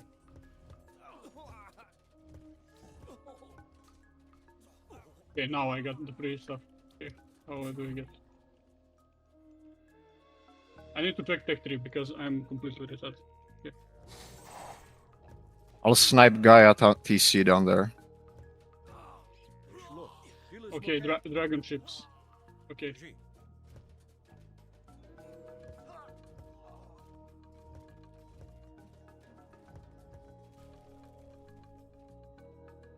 okay, I'm going Inferno. How are you guys doing? Are you We're feeling winning. Easy. I have a lot of gold. Who wants gold? Eshlos. Mat. I have a lot of gold as well. Yuji. No need. No. Erjos. Aked. Okay, I won the water Erjos. thanks to Papa Jofito. Osto. Well, I didn't do anything. Aked. Well, you helped You- when it was needed, you know. Eshlos. Okay, they're all like 10 villagers, 15 villagers maybe. We eating good. Yeah, we eating good. Bro, Tonga was one. Oh, he was 1400. Dilis Moke. Why are you BMing? That's not not very nice from you. I mean, he resigned, so. Okay. And I didn't even get to start researching Secret of the Titans. Oh, I used my lightning storm on our guy here. Hey, guys, did you win the 4 games then? Yes. We're mean, in the process of finishing the game. Yeah, I'm looking at it. Very good. How are our teammate doing? We lost the first one. But now it's tight. 1-1. I I guess. think I the guess second game is then. still going on. I guess And I think we won the war then, since we 4-0'd the 0 them here. You know, because we lost the first game in A. So we have to win 1 game in A and then we win the war. Oh, I thought you said they won 1 already. So No, it's we 1-1. lost. We lost the first one. But the Okay. second one, I think we're ahead. But Okay. it's exciting. Did they checked. clarify what that meant? What Tonga said. No. Okay. Okay, I have to go back to the A stuff. Good job, guys. Thank you. I'm gonna No raid. play. I'm gonna raid the Has sub channel now since he's Yeah, streaming the good main job. guys. Yeah. And post the recorded game. Thank you. Yeah. Yeah. Can you Thank post you it as to the well. Papa? Yeah, I'll post it. And let's watch the sub stream. Like, what the fuck? Gaia was H2. I don't know what is this guy doing. I guess he was trying to make army. Maybe as the front I man, mean, but he did attack first, and we beat him up, right? So. yeah, that's true. He asked for it. Okay, I think, we are I going feel- to. Should I we think rage we feel- Deities of Depth since he's streaming on Deities of Depth as well? Yeah, let's go since it's let's raid Deities of Depth.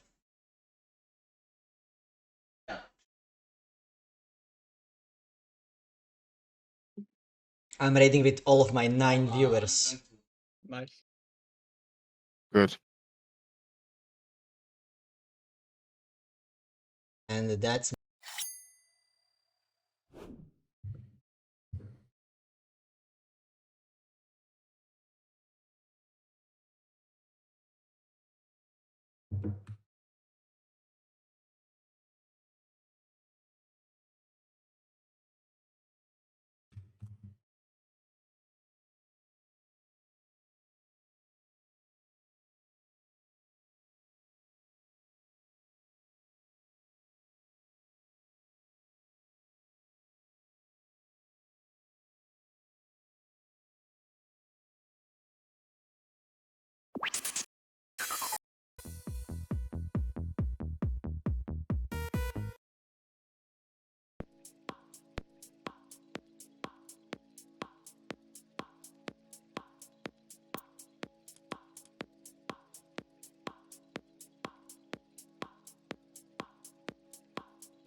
Is that a cat on the keyboard? What? Oh, I was just checking my the chat was working.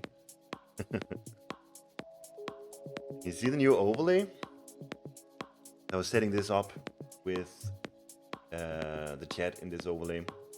Just had to check if it was right. So we're doing DoD versus Fénix 3v3 show match today.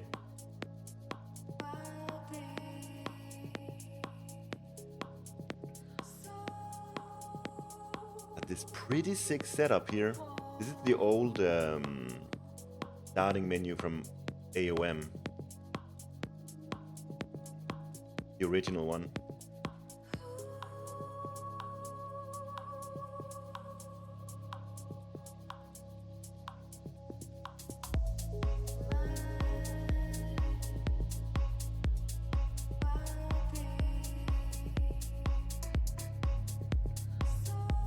I'm practicing for tournament. I'll be playing ladder. I don't think I'm gonna do much scrimming, but I'll be playing ladder for sure.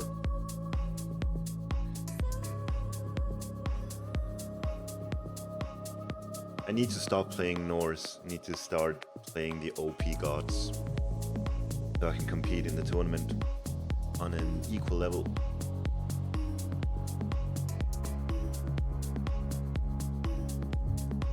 Also, we should have the announcement out soon for the Mythic Wars, who's participating, what the seats are gonna look like, what the groups are gonna look like. Dude, I don't even know is it gonna be like a playoff or a group? I haven't seen much of it.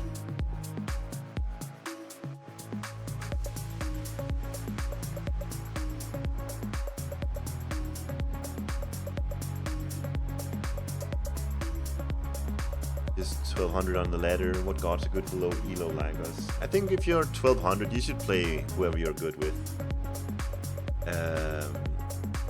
That said, I don't think Norse are the best at the moment. I don't think Uranus, Gaia are the best. So if you're good with Egyptian, Greek, or China, definitely go for those. Kronos is good though, and Frey is good if you insist on playing Atlantean or Norse. But dude, if you're 1200, you can play anything you like. That's a good thing. Oh, there's links already?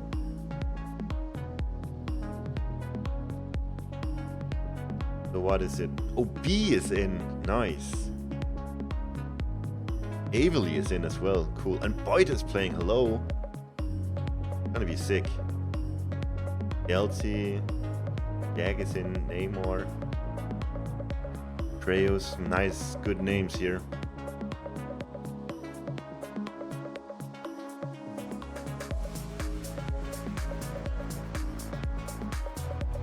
If this holds, I'm in a good group, I think. Kries, Avely, Killuminati, Tiger Boss, Tunison. I think I can beat all of those. I'm playing well. E, Boyd, Matador, Quarth, Mini Eddie, Ulysses. Yeah, that's a good group.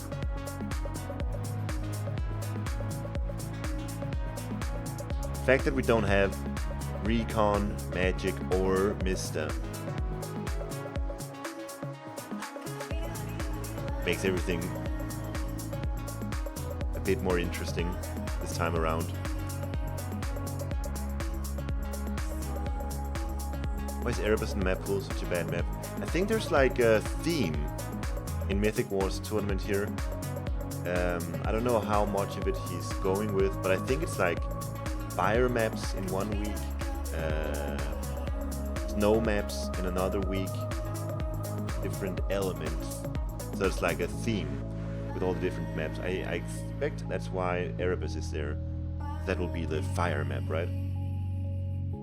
I think that was the idea with Mythic Wars when he made it at first. I don't know if he's maybe gone back from it, could be. But yeah, Erebus is it's a bit of a meme map with the shades running around, right?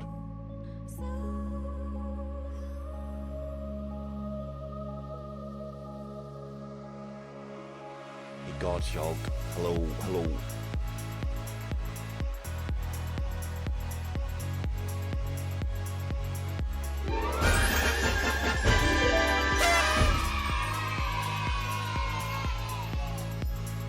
Hey, thank you so much, The Rebel, for the raid. Welcome everyone. We are playing, we're not playing actually, we're casting a show match, DoD versus Fénix. Just waiting for the game to get started here. The DoD boys are here. Fénix boys not here quite yet. But welcome to the new sick overlay. You've seen this one before, but not in HD like this. Thank you so much, Rebel. Hope you taught Nolra a thing or two. God knows he needs it, right?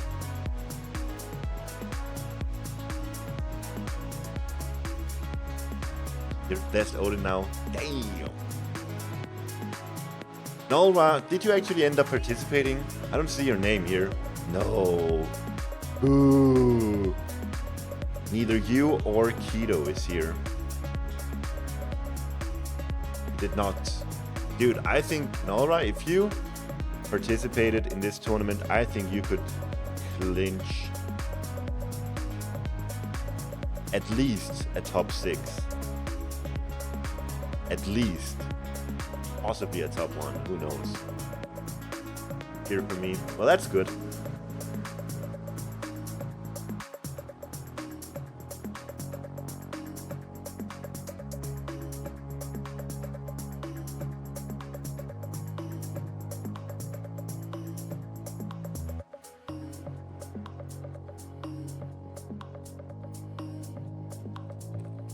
Actually, I'm doing something interesting here. I'm streaming to my channel, and I don't know if you guys can check it out.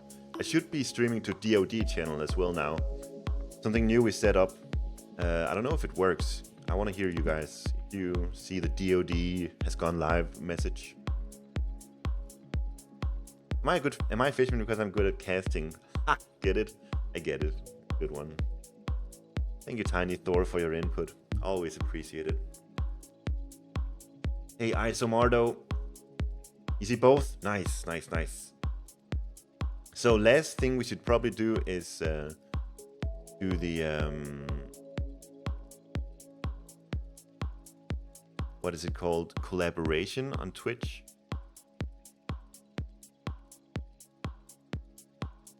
Stream together. I don't know who can say yes though, since I'm the one on DoD.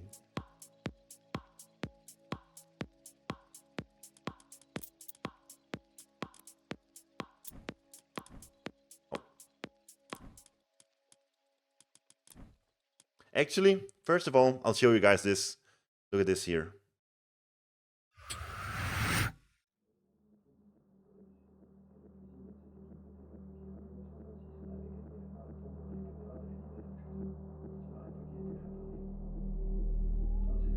There's our draft. Welcome to the draft, ladies and gentlemen. And there's a short spectator delay.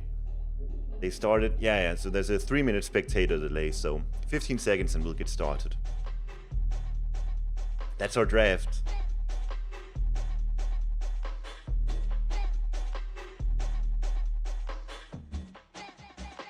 Oh my gosh.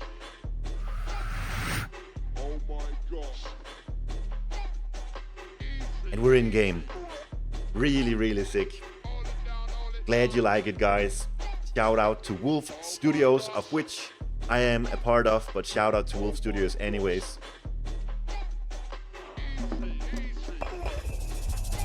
Whoa, so laggy for some reason. Why is it like that?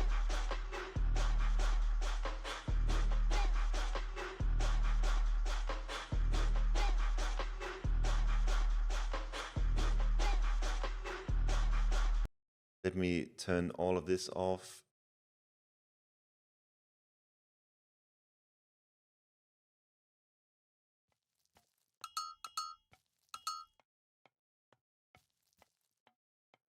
Can't even pause it. Oh, here.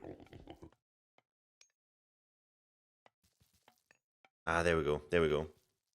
All right. We good? I think we are. All right, so welcome everyone. This is DoD versus Fénix. On the side of DoD, we have I Am Joe playing as Ra, and we've also got Zoekt playing. Well, I shouldn't say Yai because he's playing on DoD here. DoD Zoekt on Gaia. We've got BacHi on Zeus. Over on the Brazilian side of things, we've got Snow playing as Poseidon, and we've got Saga playing as Hades. And finally, we got Neymar on his trusted Kronos. Map is Watering Hole, and this should be a really good one. Right now, we see Snow with some very aggressive scouting, wanting to check who's on his side of things here. Potentially, since they have a Kronos on their side, could be that he's scouting for somewhere that you can go aggressive on. Also, this Catascopos, with this Oracle here. I don't know what they're looking for, probably Zoekt in the middle. So if there's any form of aggression to be had, by Fénix should be in the middle. And it's kind of hard to get oracles over there, but that's the goal anyway.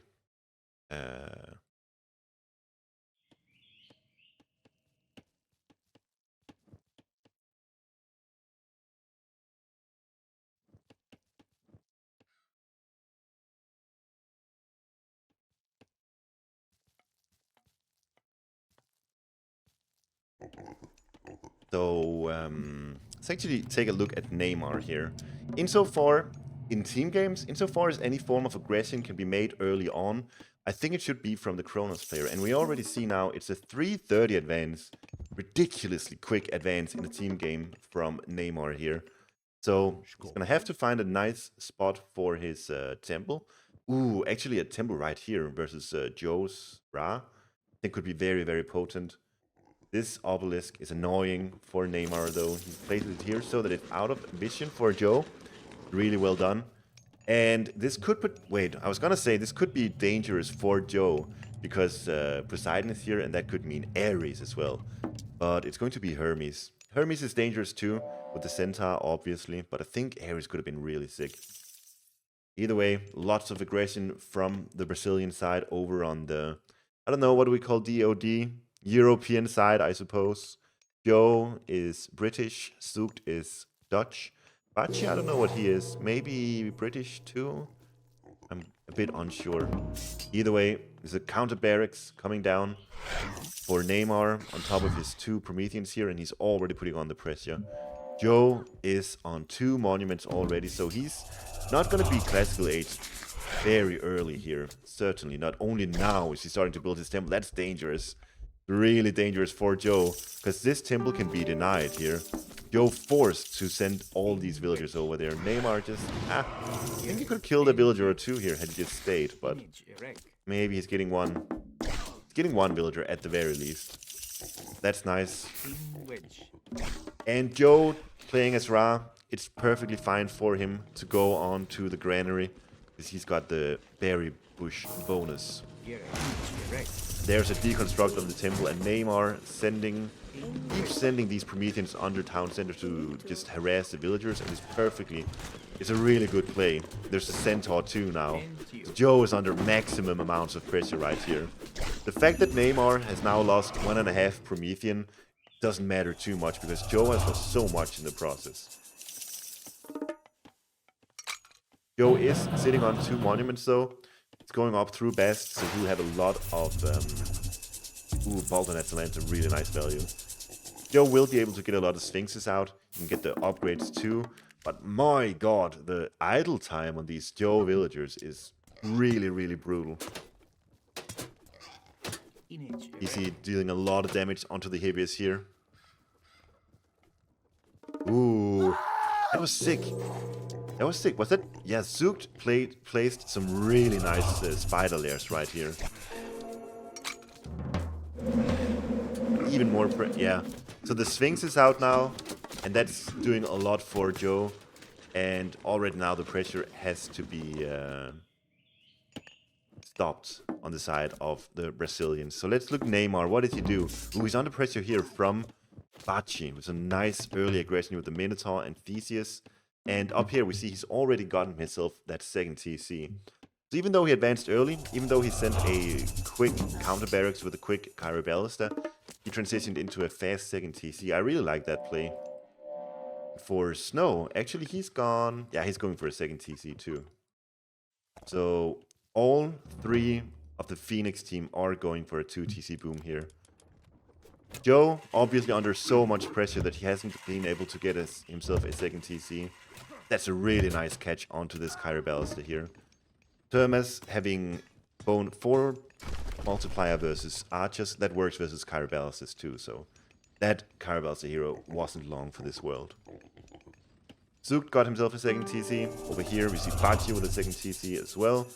And this early aggression from BacHi, sure it did something, but in the end I think Kronos is perfectly apt to defend himself against this kind of aggro. Dude, Joe is still having some real trouble actually just utilizing his villagers correctly.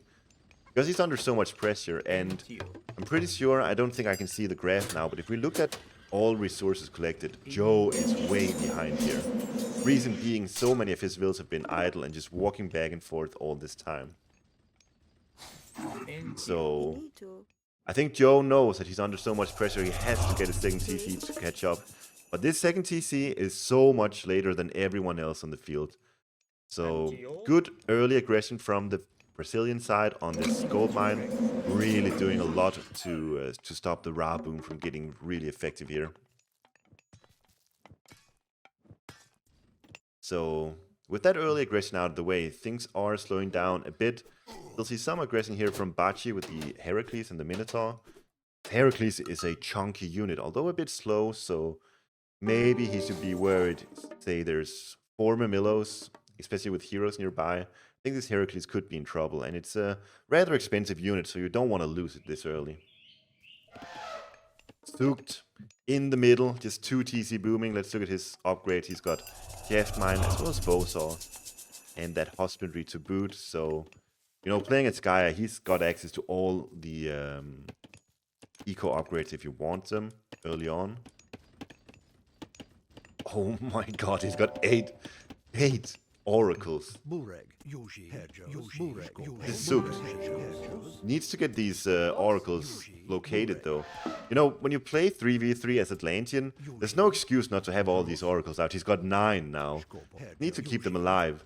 But since the map is so big, you can place oracles in your ally space, like 3 here, perfectly safe in this space, 3 in this space, and then, you know, you can place them around the map, the corners and stuff like that. Right now, he's having some trouble keeping them alive, but 9 oracles in total, and he's gone up through Leto, so already now he's got himself 6 automata. Going to be looking for even more in the near future. 10 oracles out right now. 10 oracles with, and what's this relic here? Regeneration. Zoekt is gonna be massive this game. Gonna have so many robots out. And I wonder how he's going to utilize it though. The robots are strong, but they're only 4.2 speed. So moving from here to any point where you can really make some form of aggression, it's a bit difficult to do. Because they're so slow, and yeah, well, they don't even siege. So even if you find your opponent's town center or something, they're not that good at taking down buildings. So lots of nice fighting prowess with these units, but not much more than that. They're not great at raiding, they cannot take down buildings, they lose to heroes, so, you know, they are strong, but let's see here. Oh, these are allies. Not that funny. Actually, with the Sphinxes nearby, these Sphinxes can actually take down buildings, especially with Eclipse, so make some really nice plays with the mobility of those Sphinxes. Good defensive play here from Joe, getting all these walls up right here, looking to really secure his position in this corner. And Zoekt, how many temples has he got? 2 temples right next to each other, and they're going to be spamming robots for the rest of the game, I believe. The thing about myth units in Retold is the more you have of them, the better they become. They sort of scale exponentially with numbers. If you've just got 2 myth units, they're good, sure, but when you've got, with each new additional myth unit to your army, they become even better. Here's a nice attack from Saga. 11 minutes into the game, he sends the Underworld and the Cyclops into Joe's base. So once again, it's Joe who's being put under pressure. Here's, like, he's got himself that second TC, but over here he's being raided on his gold mine too.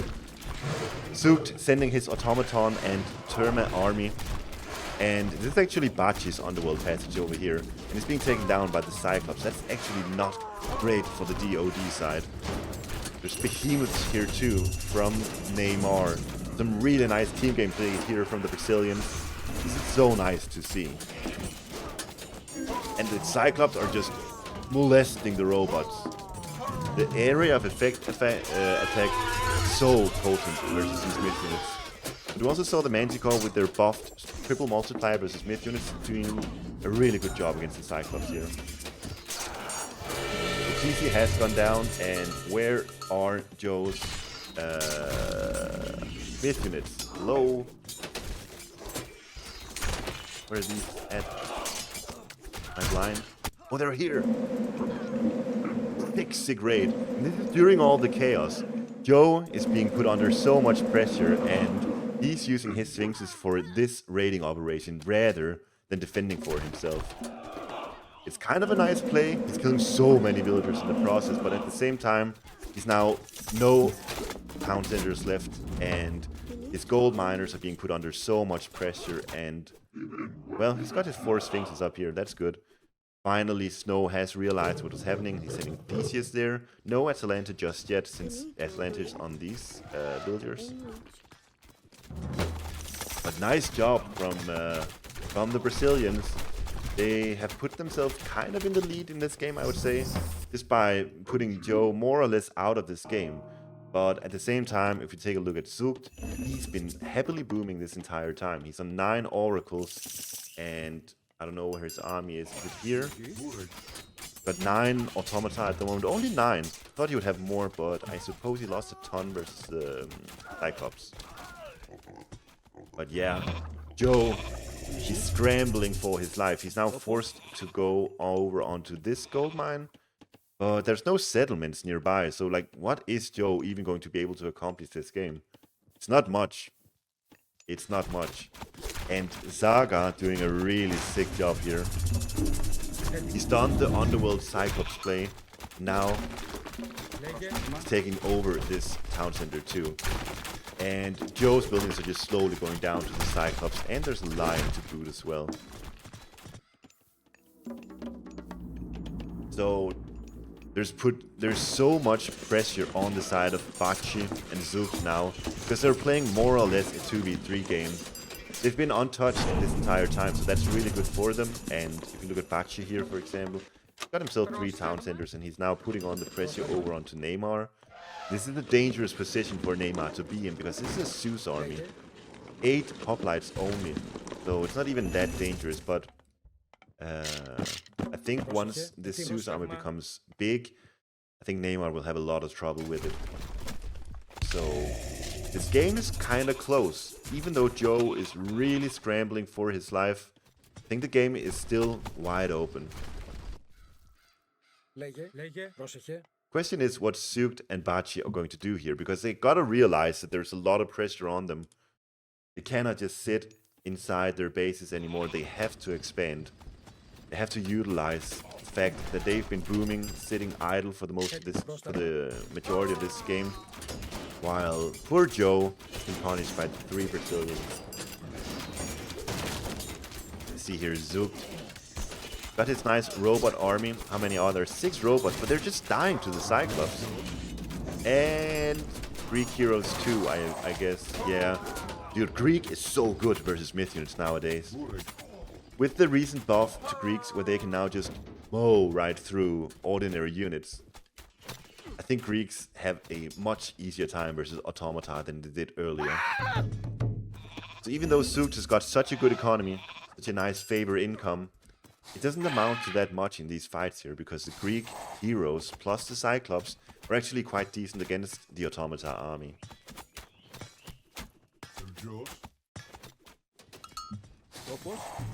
But yeah, this is so cool to see from the Brazilian team. Actually utilizing, I'm sure they're on communication here.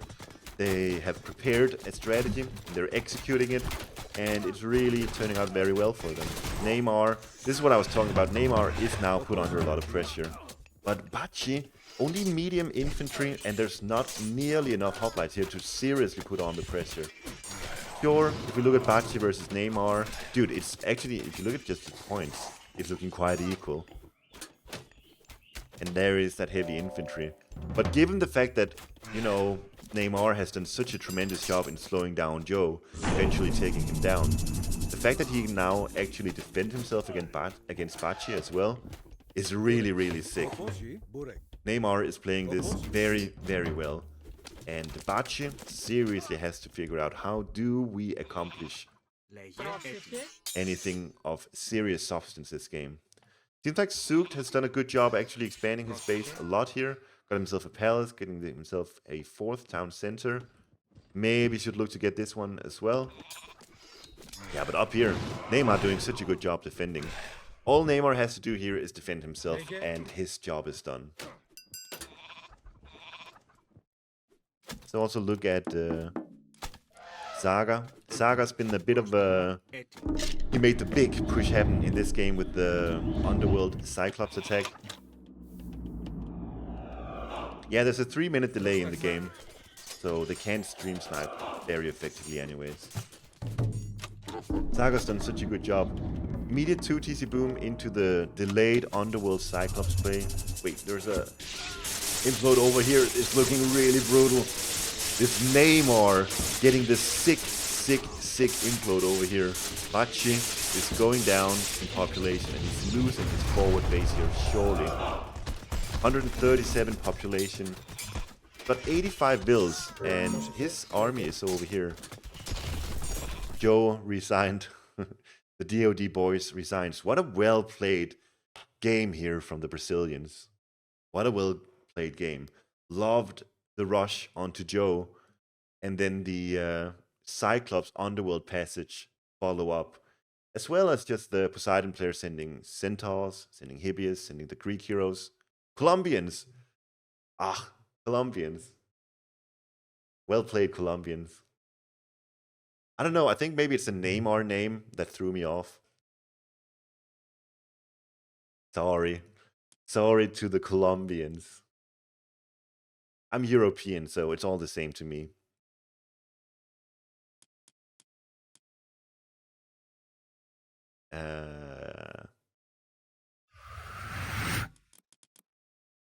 Brazil, OP. Oh no. Oh no. I did it wrong. I did it wrong.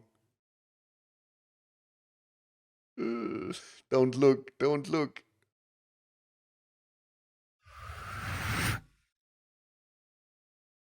We're back to the lobby. Professional streamer. That's not going to be the last time I do that.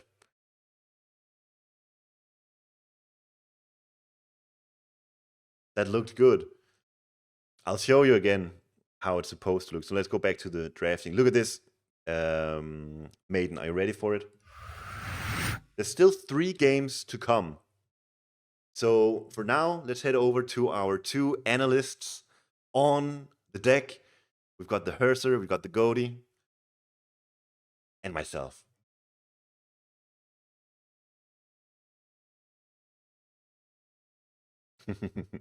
Isn't that sick? Isn't that just such a cool stinger?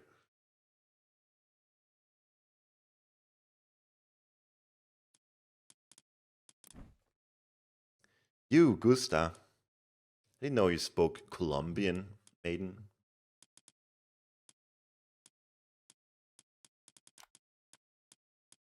There's a reverse version too. I know APG, but I haven't set it up yet. It's rather difficult to do because I have to use advanced scene switcher and I didn't have the time to set that up.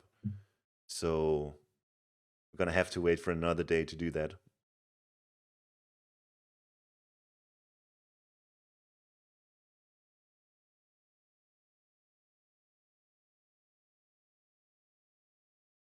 What a cool background. Who made this? It's Wolf Studios. Big shout out to Wolf Studios, to me, and to Urash, and a proper gentleman.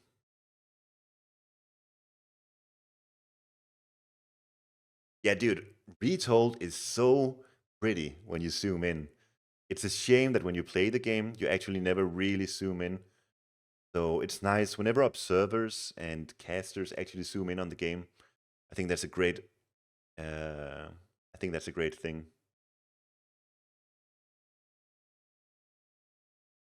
Oh, to all the South Americans in chat, I'm so sorry.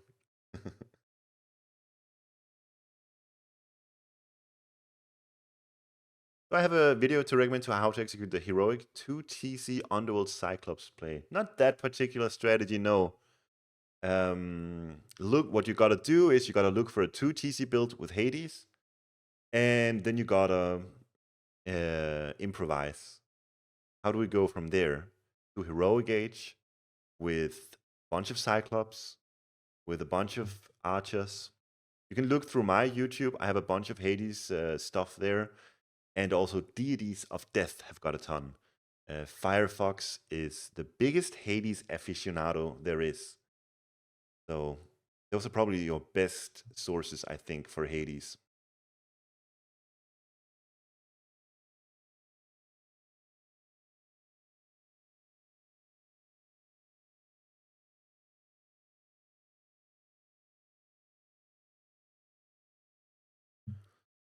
Right, so we're just waiting for the next game to get started here.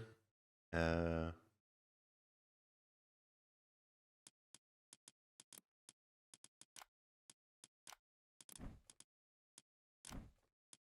anyone can send me the URL, that would be really sick. I think maybe I got it here.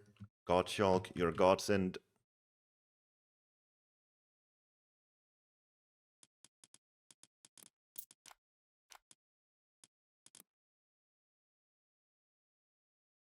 So in 2 minutes, we'll get there. Colombia. Actually, 2 minutes and we'll get started. I just need to get to the bathroom, so do excuse me.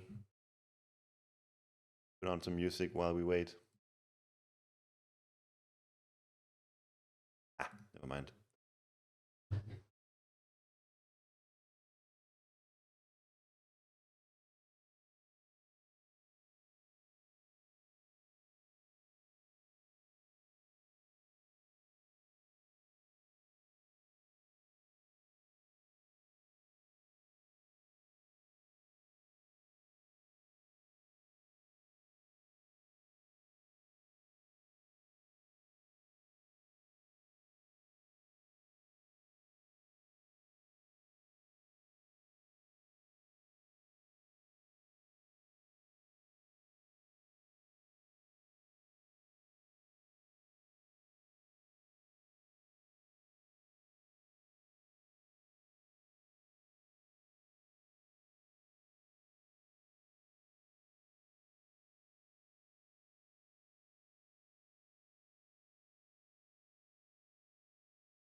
I'm back.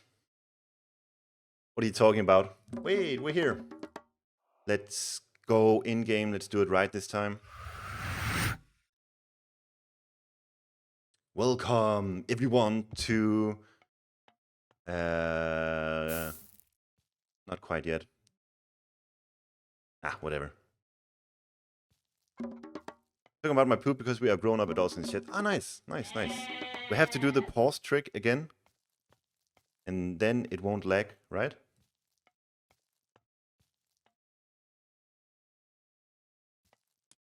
There we go. All right, this time around we are playing on, let's just see, Oasis. I thought so, I wanted to make sure. Joe, once again trying out Ra. I think this time he'll probably respect the Kronos rush a bit more than he did the other game. Neymar having that time shift ability, so clutch in the 3v3. So expect Joe to maybe get some houses down here nice and early. Already getting the monument here, so this monument will help him build a nice defensive front with those houses. And we've also got Zoekt, once again going with that Gaia in the middle with that granary. With that nice Gaia boom, he's already getting himself all the eco ups. And of course, we've got BacHi on Zeus once more. So these are actually all the same gods that we saw earlier. I think the only big difference, well, it's actually kind of nice to see a repeat of it. Only this time, Joe, certainly, you see the first house being built already. Would love to see this monument empowered while... Like right now, guys, if you play Ra, empower this monument. You'll empower this operation, and you can build houses for protection as well. You can even empower your lumber camp, hello. Plus you'll get bonus favor. Neymar once more going on Kronos, and he's in the opposite side of Ra.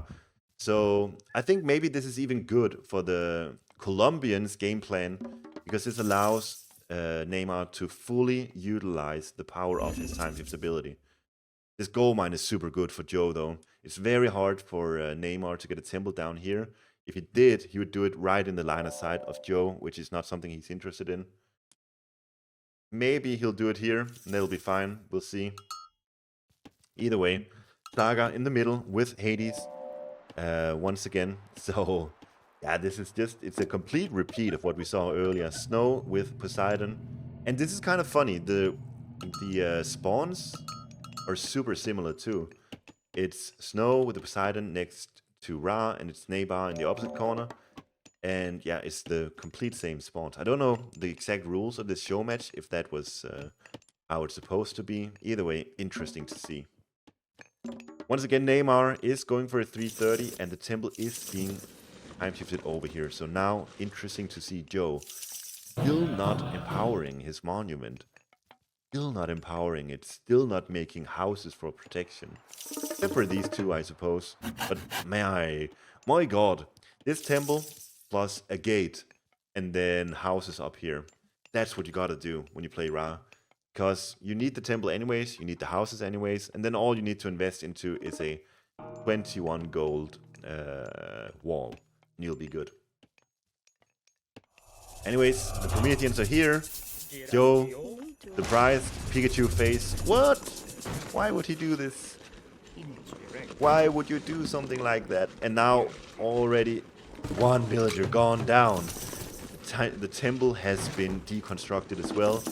And that means that Joe has to waste time building a new one. Plus, this whole operation here is completely undefended, except for this tower here. And once again, we see Joe scrambling around the map, or his own base.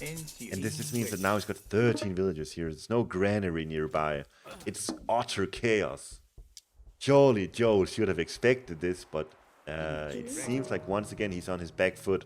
Now his villagers are moving from berries over onto gold. Hopefully for him, he can actually do this. This time around, he's going for tar, so that's a big difference to the last time. The Wedget is going to be very helpful in defending for Joe here. And I want to see snow now. What does snow do? The Colombian snow. Colombian snow, that sounds like something else, doesn't it? I don't know, maybe it's just me. I sure could use some Colombian snow right now. You catch my drift. Saga getting himself the, what's it called, Chariot of Kibili, Sibili, Sibili, Kibili. No one knows how to pronounce it, but he's getting 2 free lines anyways.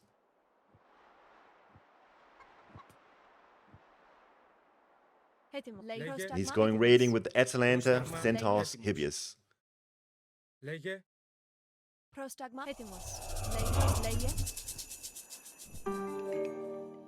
Saga, once again with the 2 TC boom, also going up through Ares, so he's threatening that very same play that we saw earlier. But this time around, Joe has defended himself really nicely. Or at the very least, Neymar hasn't quite managed to deal nearly as much damage as he did earlier. So this should be a lot closer.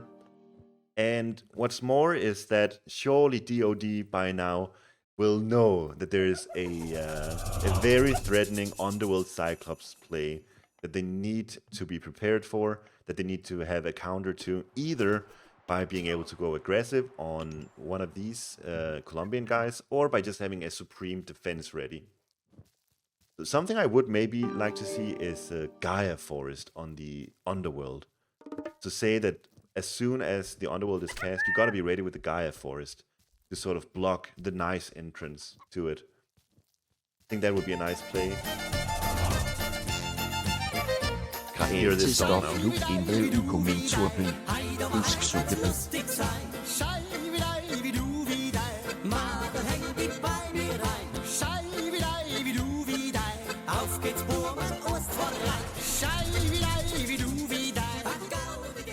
Thank you so much, Wurzelson!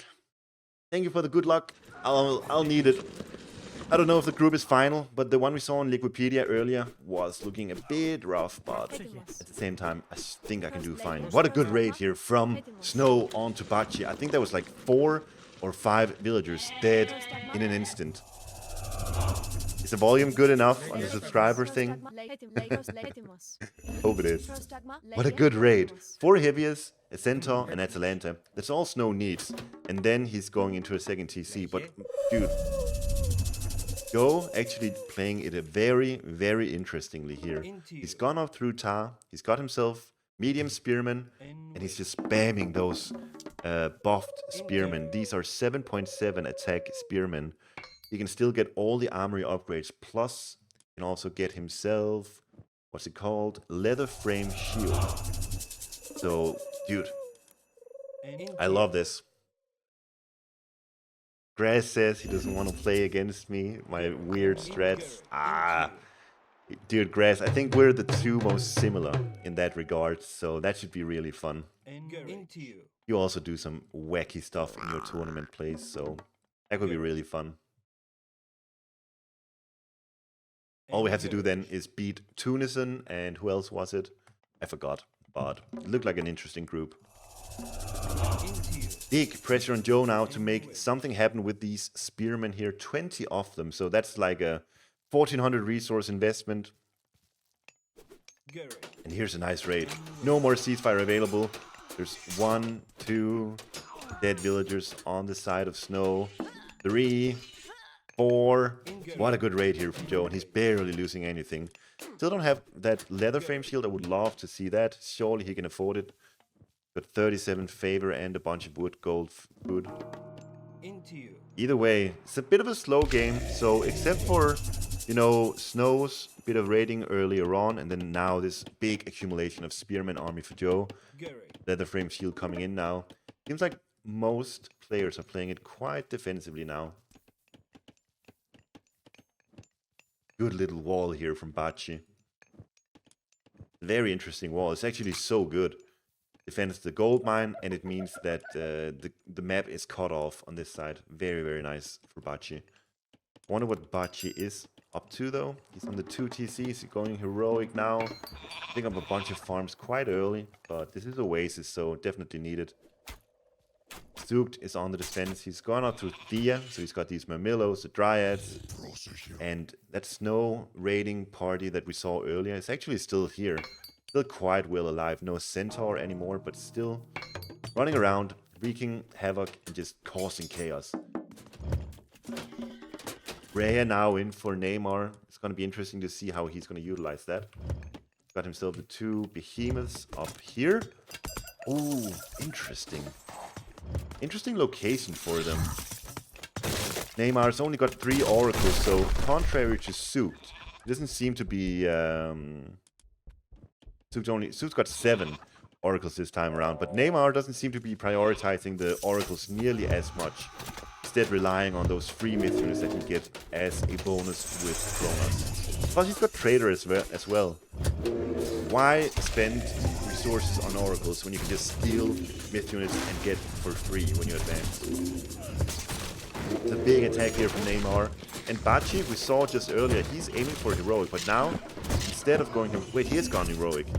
But now under so much pressure here, he's got no army to defend himself because he's gone for this kind of greedy Zeus build.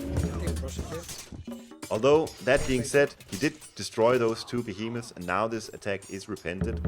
Some help from Zoekt here with the Contarius, with the Dryads, definitely helping him out a ton here. And I think Zoekt is looking mighty fine this game. He's got himself that ridiculous Gaia economy that everyone knows and loves.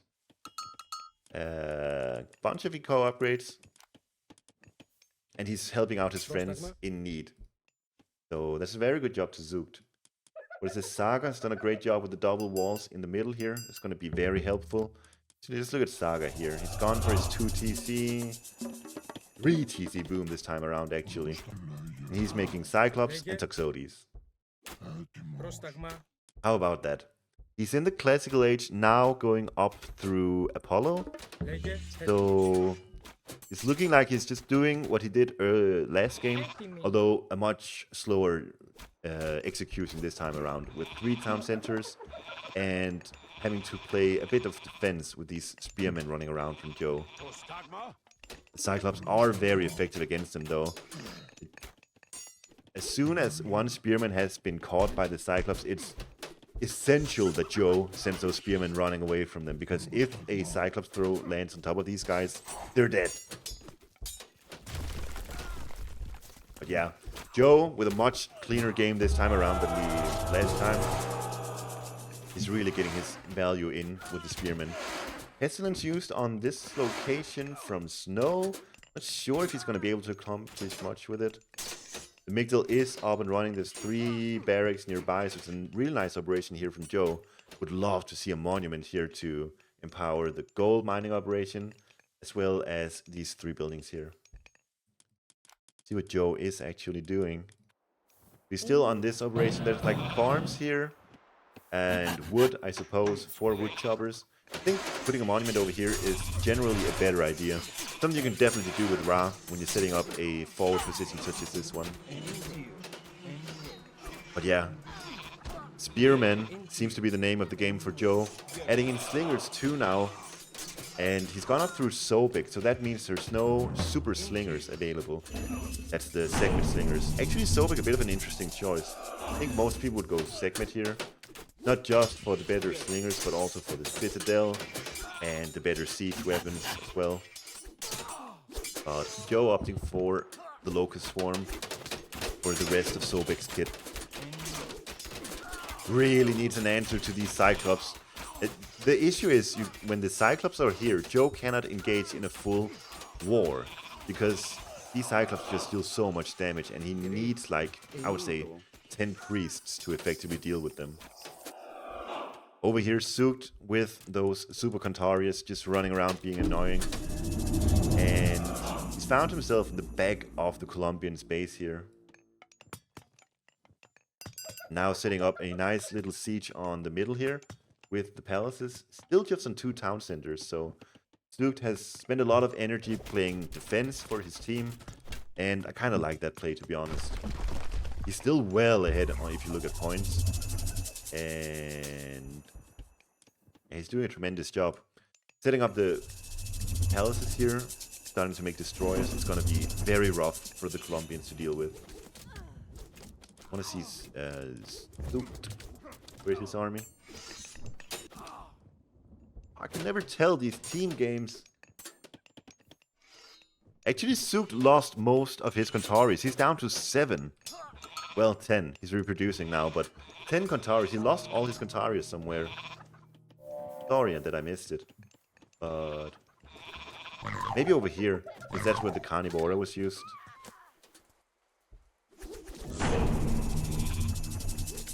Joe with some very nice moves here. Did he shifting stance for this? He must have. Yeah, he did shifting stance here. So he had the obelisk here. Saw the TC was being built, shifted stance his army there. Now his spearmen are in position to raid this gold mine. And his slingers unfortunately getting killed meanwhile. But this is a good attack. Very good attack. And Snow not quite ready for it.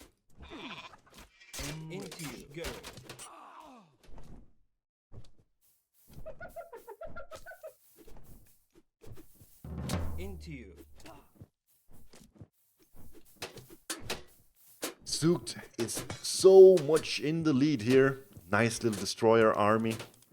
Let's look at him here. Only medium destroyers with some armory upgrades here, but Zoekt really got a nice position in the middle here. Probably would like to see these other walls being destroyed as well. That's a good attack. The fortified Hades Townsend are going down to all the destroyers. And there's Hippias Toxotes on the side of Snow. That's not going to do much against these destroyers. Good Sentinel. Colombia, sorry, the Zoekt going to have to deal with that. This is such a good attack. I think the Colombians are definitely on their back foot now. DoD looking to get their equalizer here for sure. Man, the spearmen. They don't even have regular armory upgrades, just the heavy spearman and the leather frame shield. Score is 1-0 for Fénix. But DoD looking really strong here, so it's looking like it's going to be 1-1 very soon. Shame on me for not having set up my scoreboard. I'm sorry. Maybe Urash can link me one in the next lobby. Next time we're in lobby. What was the first map? First was Watering Hole. And this would be Oasis, needless to say. Another ceasefire forced from Snow. Never a good sign. Never a good sign. Having to use a second ceasefire just for surviving right here.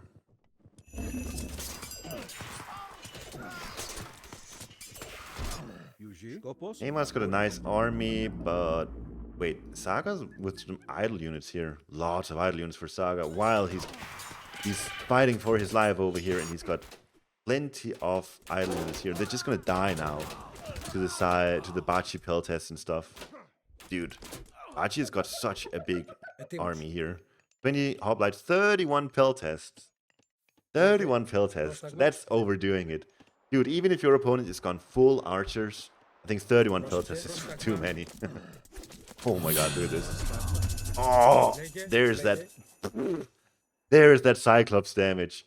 Kills like 10 instantly with one throw. And now the remaining Peltests are down to like, you know, 10% HP or so. This is why the Cyclops are so good. Rebel right now. Not loving what he's seeing. To his dear Peltaste. Implode coming in onto this spot. There's a lot of units on the side of BacHi. This is going to be a big implode, I think. Those Peltests are already low HP from that earlier Cyclops throw. Now, BacHi got 152 population, 164, 166. Big explosion. Actually keeping up relatively nicely in population. Those hoplites not taking that much damage, it seems. The implode has been significantly nerfed in recent patches. I think it was not quite as good as it has been otherwise. There's that tornado I was looking for. Looking like the DoD team gets the equalizer. Such a nice clean game here from Joe. The Tar plus Spearman seems like it just did the trick for him. Instead of going for those Sphinxes, instead of playing that greedy 2 monuments play in the archaic age, just getting one and then having to wedge it for defense definitely made things so much easier for Joe. And yeah, the Colombians not being able to take down one player in the first 10 minutes, struggling to keep up then. So I hope maybe from the Colombians we're going to see a different god composition now. I know Neymar definitely is, I don't know if he's a one-trick Kronos player, but certainly that is his specialty. But yeah, I would maybe like to see some different gods from them. Let's go back to the lobby.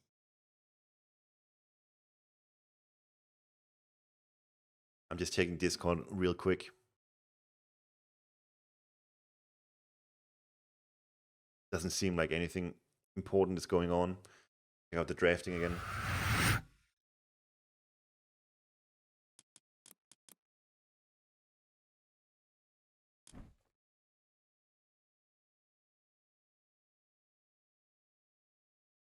All right, 1-1. So that's Watering Hole. It's Oasis. This is Godschalk. Can you actually say 4 games? A bit of a weird number to play, isn't it? How does this work? Who wins? If this goes to 2-2, 2 versus 2, what happens then?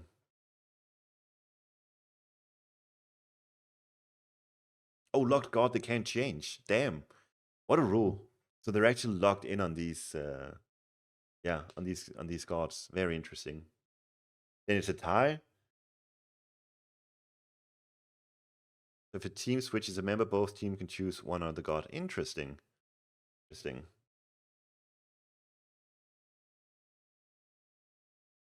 All right, so with that in mind, with DoD seemingly able to sort of defend against that early Kronos Poseidon rush. I think Fénix really need to get back to the drawing board, figure out a new way to play this. Godschalk says, play one god the entire series. If a team switches a member, both teams can choose one other god. They'll be played 4 games in Series A and 4 games in B. Every game gives 1 point to winner. The DoD already won. So there's been a B series. This is the A series. In the B series, DoD, did that end? The B series?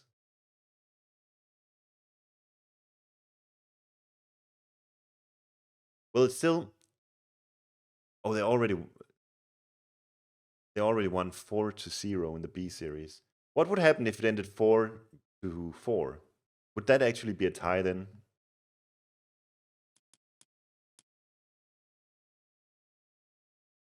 B series, it just spin off the B movie. Hey. Hey.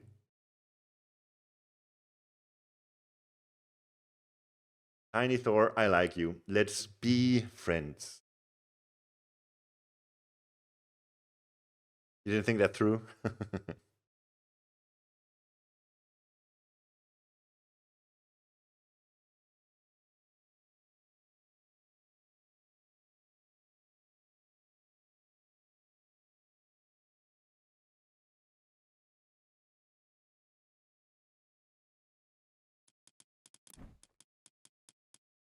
Does anyone have the URL for the third game?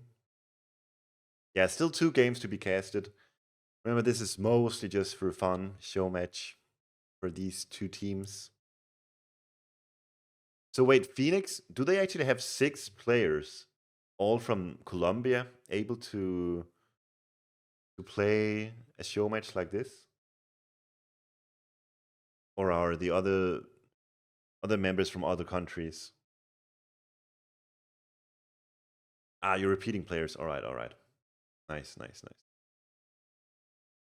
was gonna say, I had no idea that Colombia was so well represented. Gabo is from Argentina. All right.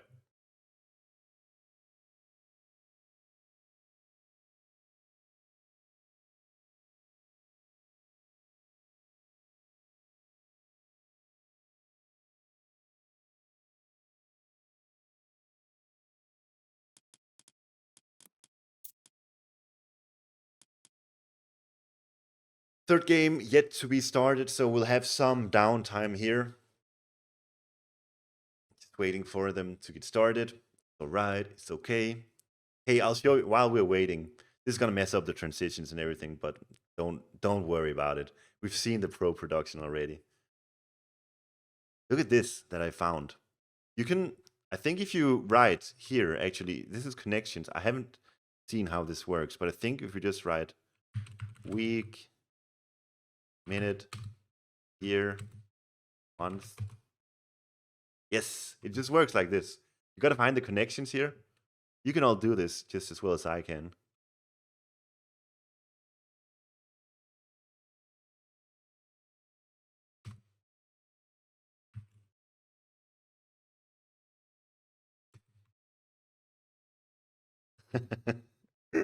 There we go.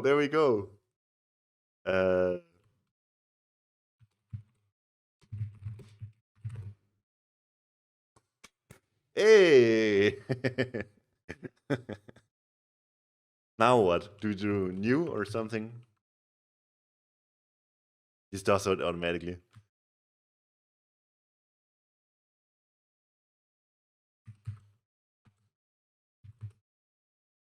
This is more so about being fast riders.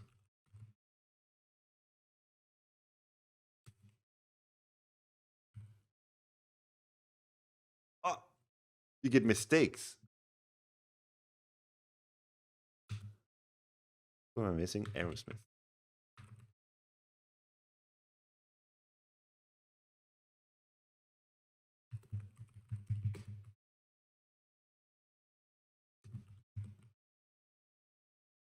Oh, I'm winning this so hard. You guys suck.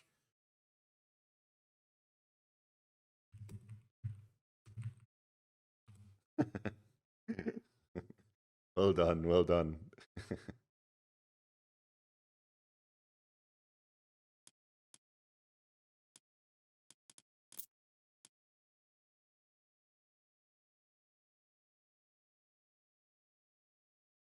Yo, we got Matreus.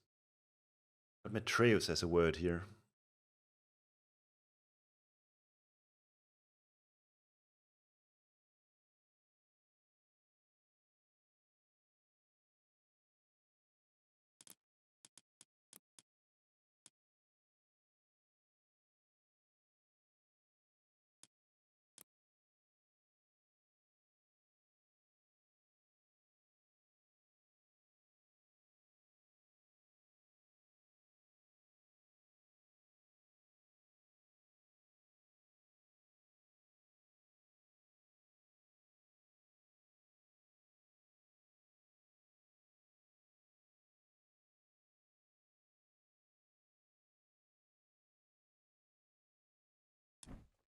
Nice, Grass, you got this.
Started the game, nice. There's a 3-minute delay on though, so we can't watch it quite yet.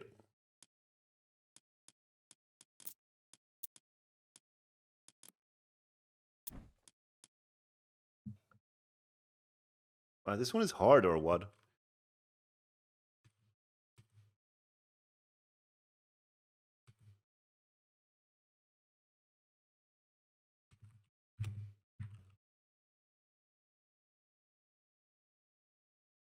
How did you not get the colors, any one of you?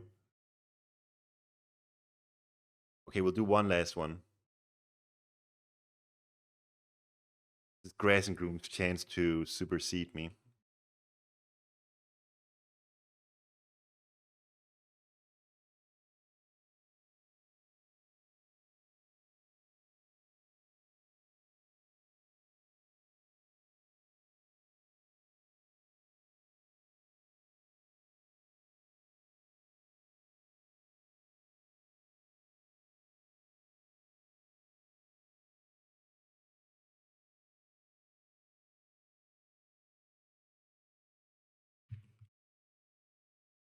Oh, I was gonna do that one.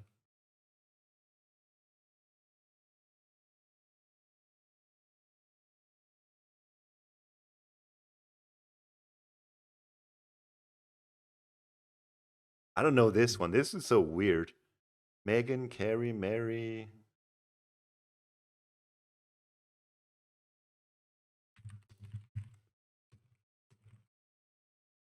Girl names. I'll take the last one.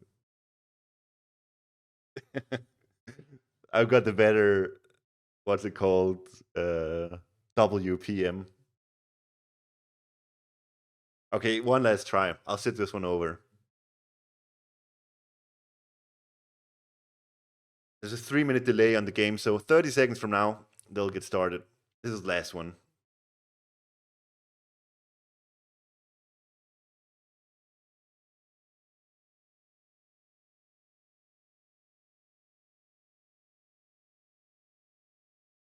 Ooh, football players.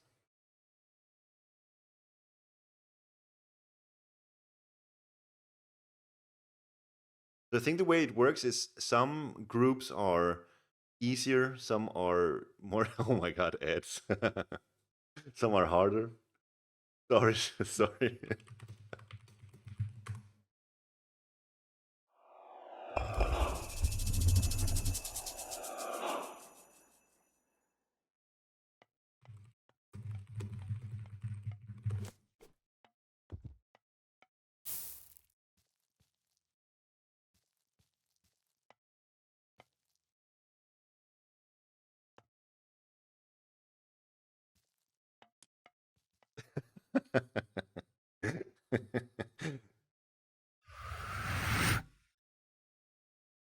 Ads over. I have to keep this little trick in mind. One dirty little trick doctors hate.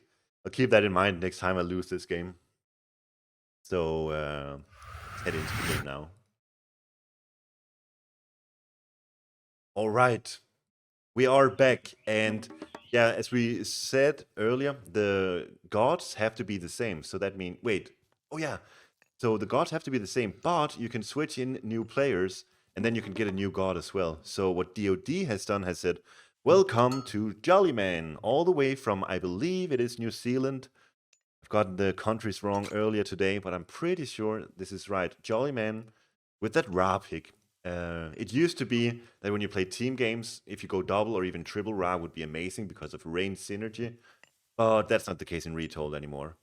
So even though both of these Ra players have rain, you can only use it on yourself. It doesn't apply to allies or enemies. And also, we gotta say hello to Gabu. Gabu, is he Colombian? Or is he from Chile? Or is he from Switzerland? I can't recall. Is he from Mozambique? Does anyone know? Is he? He's from Argentina. All right. Gabu is from Argentina. So we've got 2 Colombians and an Argentinian this time around. Right? I don't know. Puerto Rico is called. South Americans. I think it's actually better I just say South Americans. Surely not Puerto Rico, right? I would know that. Puerto Rico, is that not... How does it work? Puerto Rico, is that actually... Nah, I don't want to say anything stupid, but what is Puerto Rico's role with the United States? I think they have some role, right? Puerto Ricans are American citizens. Ah, that's what I thought. I didn't want to say it out loud because imagine if it was wrong. Puerto Rico is part of the USA, but it's not a state. Yeah, okay. It's a bit strange, isn't it? Alright, enough talk about that. We have Gabu obviously coming in with his Loki.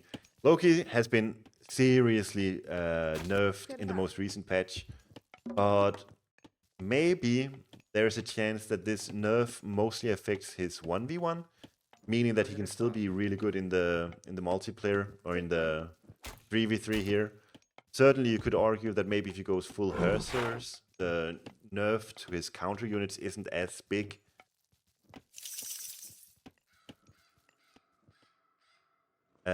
Question, what is Snow's god icon? Yeah, I changed the icon from Poseidon to the old one. Poseidon has the old icon, and Thor and Zeus and Odin also has the old icon for me, because they're just iconic. Hey, Moore, nice to see you. What do we have? We already have Neymar. Let's actually look at Neymar. It seems like the early action is always coming in from Neymar against poor... Wait, this time around it's Jollyman. Jollyman is the one who's getting hit here. Nice little wall here, plus the temple was here earlier, got deconstructed, so the gold mine is fairly well protected. And Neymar just says, alright, that's enough. He doesn't even want to stay here. And he's already now going into a second TC. I do think, I don't know if anyone has ever done the math, but I think with Kronos, it makes a lot of sense to build a second manor as well before you get your TC up. It's just that plus 25% building time on a town center. You're gonna need a second manor anyways, right? I think it just makes so much sense to get that. I haven't done the math though, But yeah, see this? He's already now getting a second manor. Why not just get this before you start building it? What I'm thinking.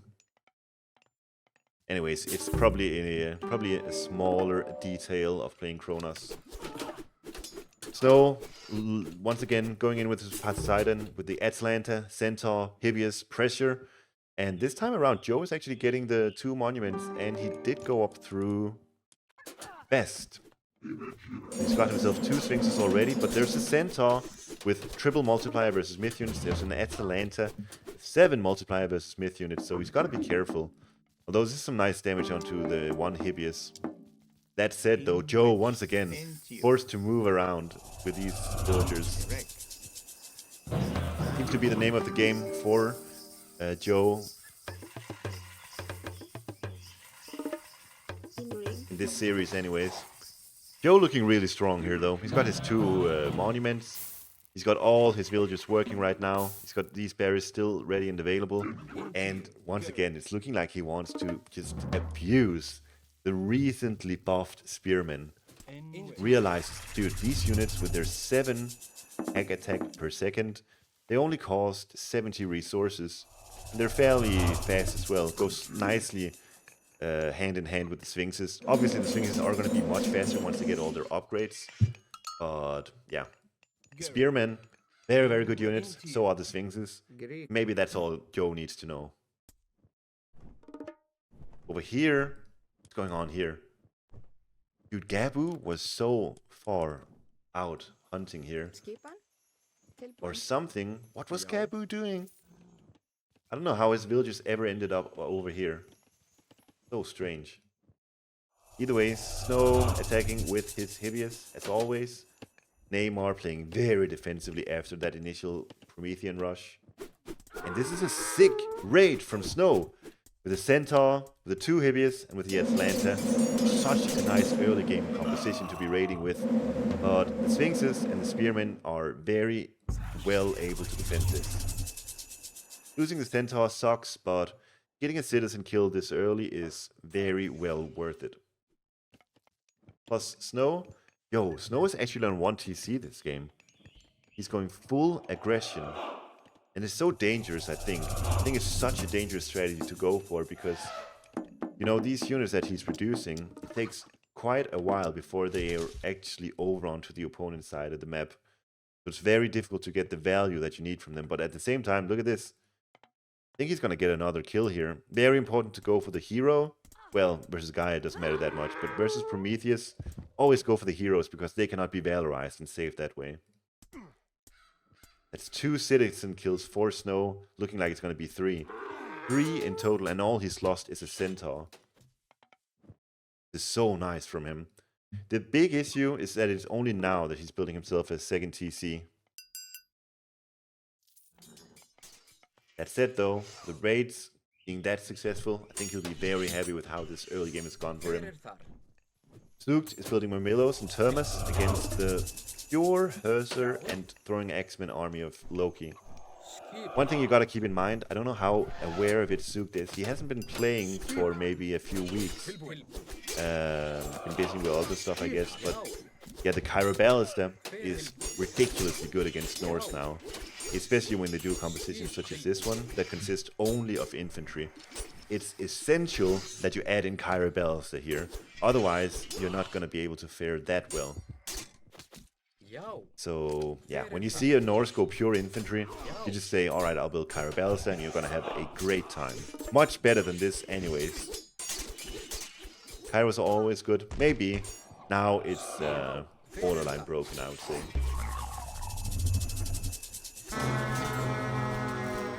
The bit of a, what's it called, Desperation Carnivora here. No, Gabu is building mostly Hersers, so the Carnivora doesn't do too much here, but Joe is here with his Spearmen, with his Sphinxes. And now I think Gabu has to retreat. There's so many units on the side of Joe. He's doing a tremendous job. He's got himself 2 town centers and got himself 4 Sphinxes, 25 Spearmen. Joe is ridiculously strong. Probably should look to get a nice attack going on the Norse forward base here, maybe. There's dwarves that you can hit. there's production, and there's a second town center. And when you've got this many units, as Joe has got here, 28 spearmen, 4 sphinxes, you can add more sphinxes as well. Really something I would look to do. The issue is that Zoekt is just way behind. He hasn't really been defending himself very well. Zoekt, very, very weak army. Very poor. Joe also has to defend against the hideous raids. It's really Joe keeping the DoD team alive here. Bit of a pause here from Gabu. Actually, Jollyman and Neymar not really doing much. It's been pretty much a 2v2 on the right side. And then it's been Neymar and Jollyman just heavily booming the both of them. Neymar has gone Rhea. So he's gone the 2 TC fast heroic up through Rhea. What's the villager number of them? So 58 for Neymar. Wait, yeah. 45 for Snow. 54 for Gabu. Yeah, only 45 for Snow is bad. Then for Joe, 42, not too many. 49 for Jollyman, and 50 for Zoekt. All in all, I think probably a bit of an advantage for the South Americans, as I'll refer to them now. 45, not even that bad for Snow, considering how much early pressure he applied. He killed so many of Zookt's citizens. I think that's a big part of the reason why the South Americans are doing a good job here. Having an economic lead over the DoD boys. That said, though, even though Joe is only sitting on 42 vills, probably a big reason why he's sitting on only 42 is because he's been spending so much food on spearmen that probably, potentially, he's had some idle TC time.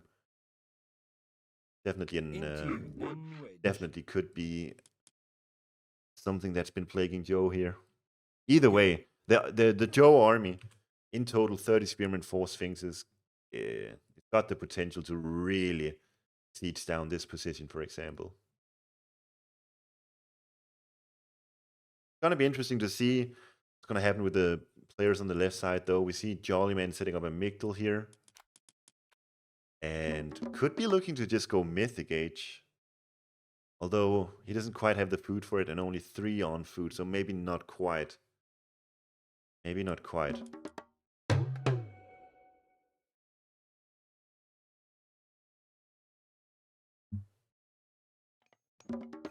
Oh, we gotta slow it down. And we're back. So yeah, let's look on the left side for a bit here. It's gonna be interesting because both of the players have now boomed for 10 minutes. And now they're seriously setting up a new army. So for Neymar, that means he's getting the Rhea upgrades. It means he's getting both infantry and horse upgrades at the same time. So just looking to get a nice melee army by the looks of it. Although he's adding Arcus as well. A bit of a weird.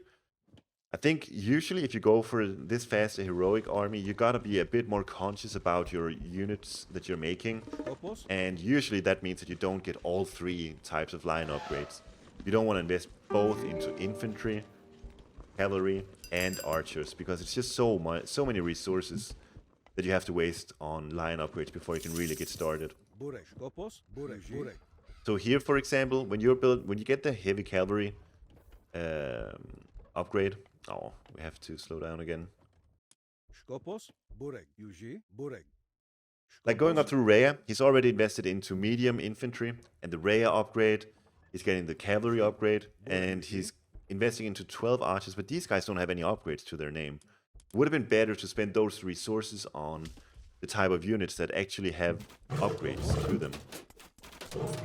Big little attack here. Ooh, the time shift. Rare that we see these kinds of things anymore. Actually a bit abusive, I think, because this building cannot be attacked while time shifted. It's a bug in the game right now. Nevertheless, not too much happening with it.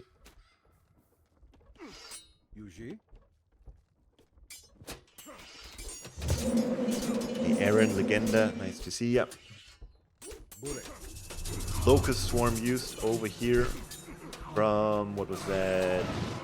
From Jollyman, just to defend himself, dealing some nice damage, and Neymar going right back into it, and no, he's following it. No, Neymar, what was that?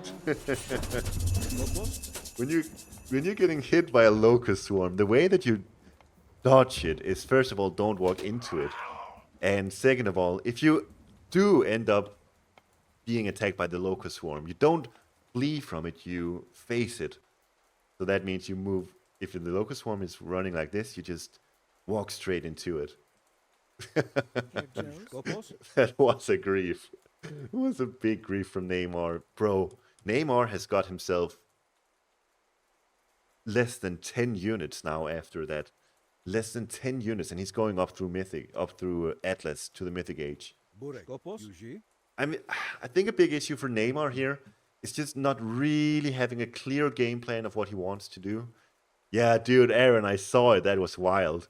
This Locust was really good, but I saw it versus Magic's Odin. Oof, this Locust, oh my god, I have to slow it down again. This Locust was just looking like a grief from Neymar.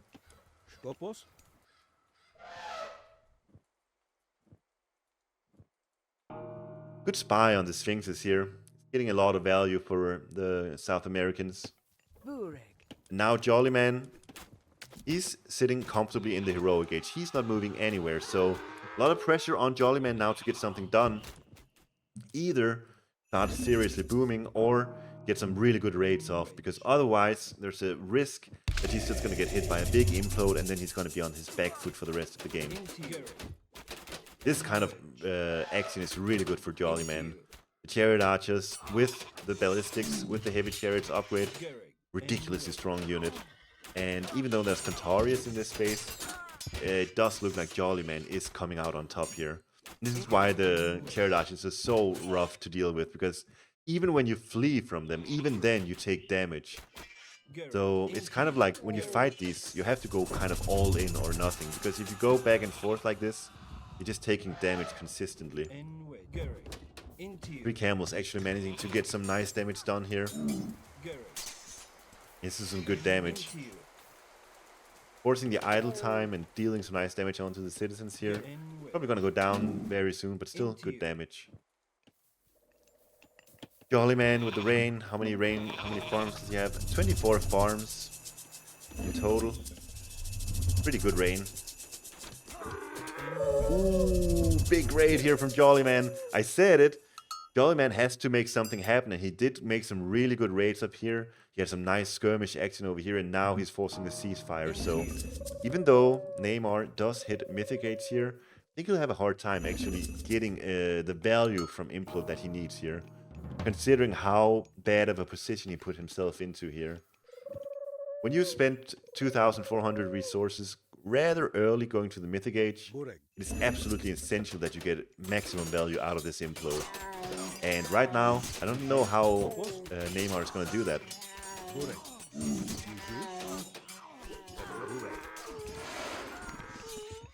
Ooh, it's actually a close fight here with the Camels and with the Chariot Archers. It's looking like Neymar is actually pulling kind of ahead here. No more Camels left, and now these Chariot Archers will take massive damage from the Centaurius. But at the same time, these are 10 pierce damage per second Chariot Archers, so they're not bad at all still versus the Centaurius.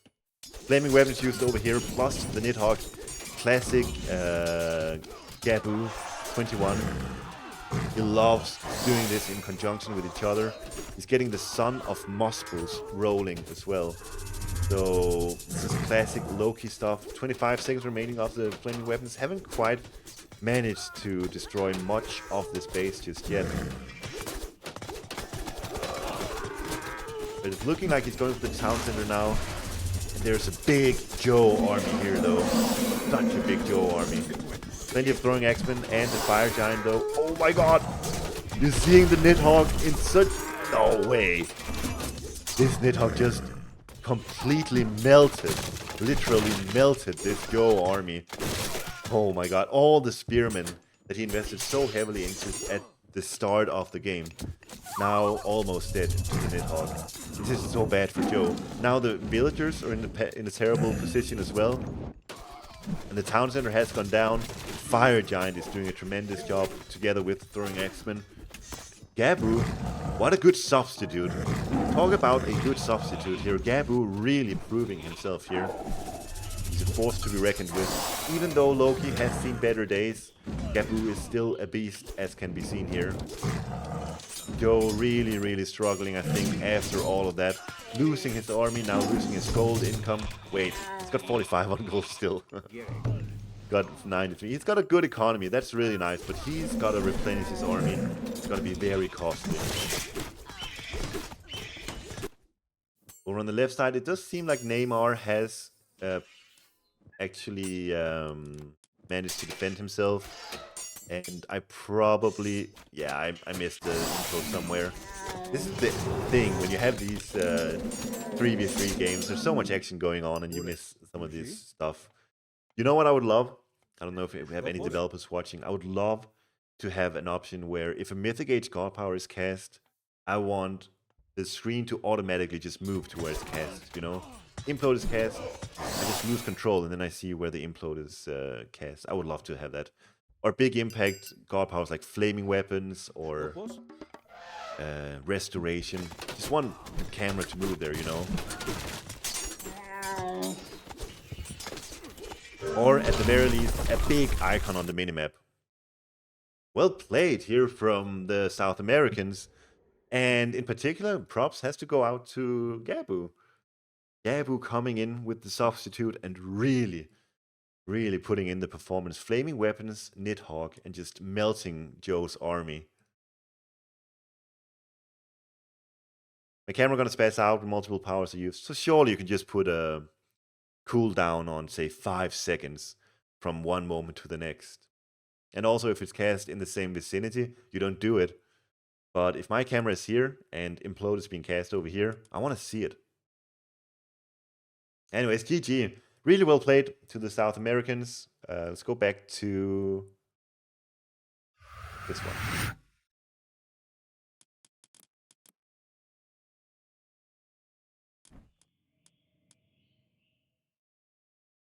And we'll see the drafting too.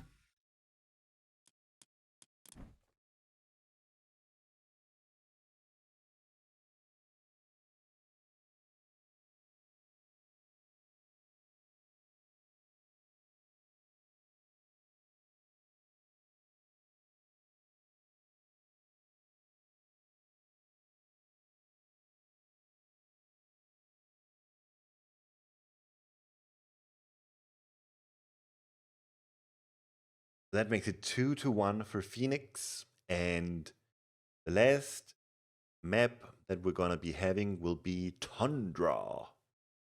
Hello, Phantom. Nice to see you.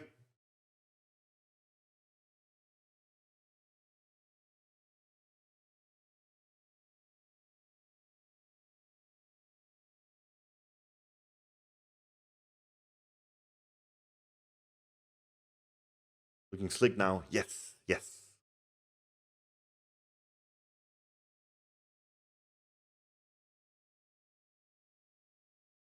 Right, the lobby has already been created. That's nice.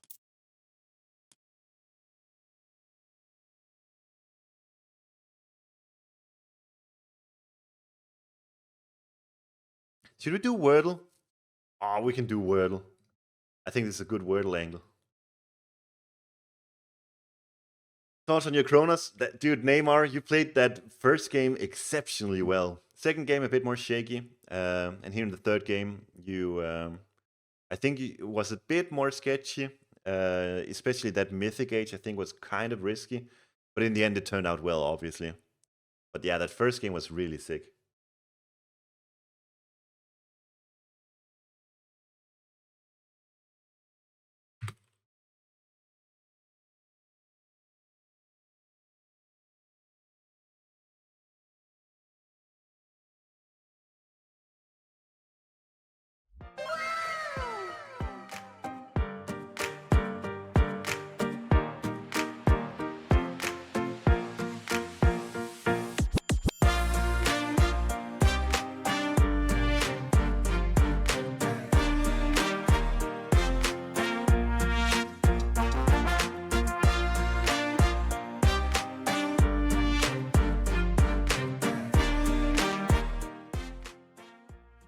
Okay, welcome to Wordle with Soup.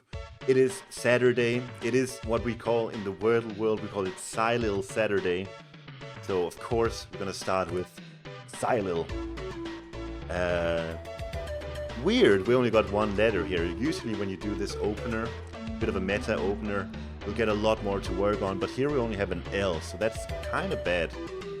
Really bad actually, so we'll try plain now. Still just an L. Still just an L, so U, I, O remaining, and then L maybe in the beginning. Lions,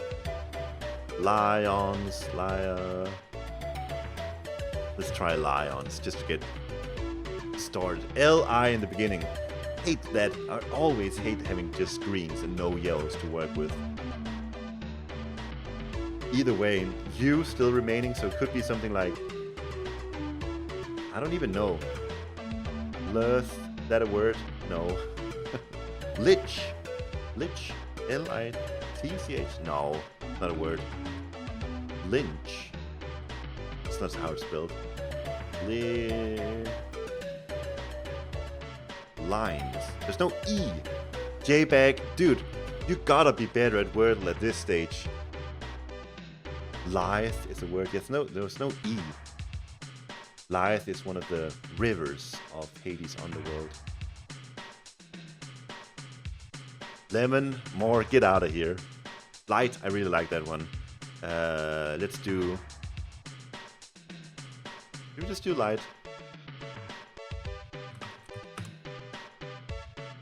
Damn. AOM stream confirmed for sure. Okay, light wasn't quite it. So... Livid. It's a good guess. Let's try that. There we go. There we go. Big congratulations to Urash for getting it right. Urash has been practicing hard in my Discord.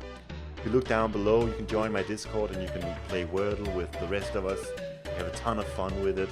You can also chat about AOM, and I want to set up a section with like cinematics. Just gotta do like I want to do like what's it called? Guide on how to do cinematics in AOM. Put that on YouTube and maybe have you guys help me out whenever I make a guide or something, so I don't have to do all the work. Either way, join my Discord. There's announcements of when I do events such as this one too.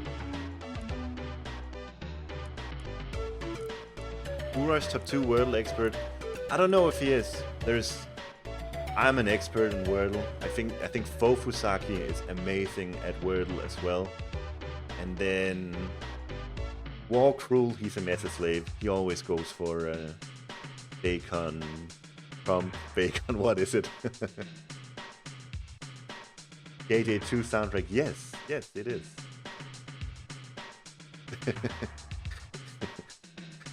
War Cruel, he knows what's good. Bacon Trump likes, yeah, that's the meta. Tiny Thor, you're such a meta slave. Oh, you're a Silil opener? Okay, I can respect that. I'm a Silil boy myself. Bacon Super is new meta. So yeah, we have different metas. People swear to different things. I like to shake things up. I usually don't play the same meta twice. So that's how I like to roll. Either way, let's go back to the drafting scene.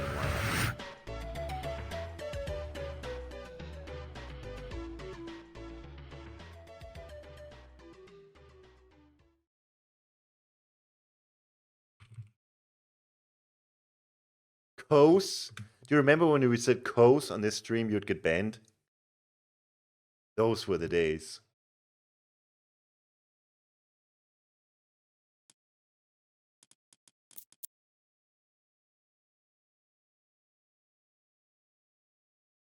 Poor Matt.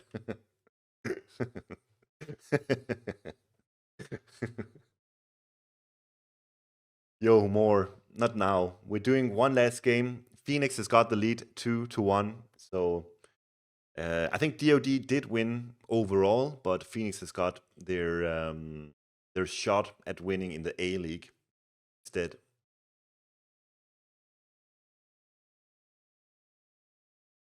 Just waiting for the players to get ready here. They're already in lobby, all 6 players, so just waiting for them to get started and for the spectator delay to get written off. Right, Urash.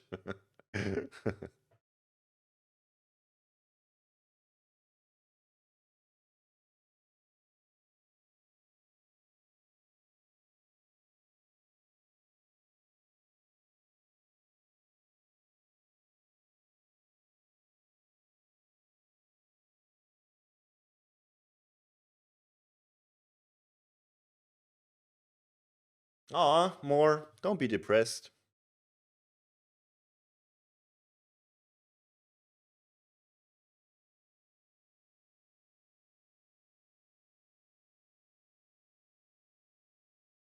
Don't even know Fénix clan. So Neymar has really made a name of himself recently. I think I'm pretty sure he advanced to the Mythic Wars upcoming S tier tournament.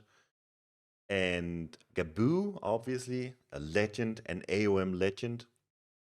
Who else? We saw Snow and Sage really making some big plays in these games. I don't think they advanced to the tournament, to the Mythic Wars, but still, they're really proving to be very good players. So DoD, I don't need to mention that they are really good as well. Everyone knows Joe, Lukey. Who are the other big players? Jollyman, as we saw here, and BacHi. Got a bunch of big names there. DJ34. I suppose you mean Jace or Getche. I don't even know how to pronounce his name, but yeah. He's the leader of the whole thing. He's the operator.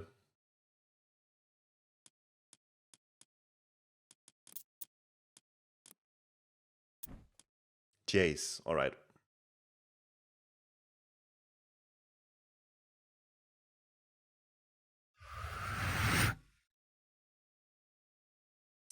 Okay, we are back for game number 3.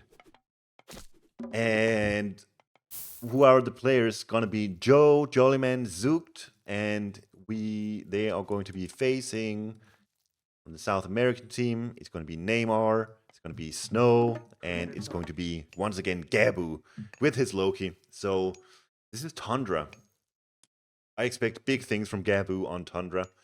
Having access to 3 Aurochs plus a pack of Caribou in the beginning here. And if we reveal the map, there's so much hunt available. Over here, over here, over here. So much hunt available and quite safe. So this is exactly what Gaboo wants when he plays Loki. Access to all of this hunt. And when you look on the South American side of things here, Kronos, Loki, Poseidon, super aggressive lineup that they've got here. Question, does anyone not like Tundra? Is it just Fabian driven? Double hunt, no goats to scout? I think it's nice. I do like the aesthetic of Tundra. The terrain here, the texture, I do think it's kind of nice. And then, yeah, the fact that it's got a lot of extra hunt does mean that it's unique. It's obviously similar to many other maps, but the fact that it's got so much hunt and no chicken makes it somewhat unique. So, yeah, I kind of like it. I'm also an Odin abuser these days, so I extra like it for that reason. With Odin on this map, it's very easy to just go for your forward hunt early on, save your back hunt for later, and then when you get classical age, you use that great hunt for extra 400 food than you'd get in archaic age. Either way, let's actually look at Neymar. One thing I've learned from these games is that early on, Neymar is the player to watch, and then you also got to watch out for Snow. Snow likes to play very aggressive early on with Poseidon, transition that into a 2 TC boom. And then for Gaboo, I don't even know what he did last game. Did he just like slow 2 TC boom into Mythic Age domination? I think so. So let's see it here. We've got Zoekt, we've got Gaia or 2 Ra players? Where is Neymar sending his temple this time around? Haven't quite decided just yet. But 3 on gold, he's got 4 on wood, and he's got only 1 on food. That's how you play this early game with Kronos.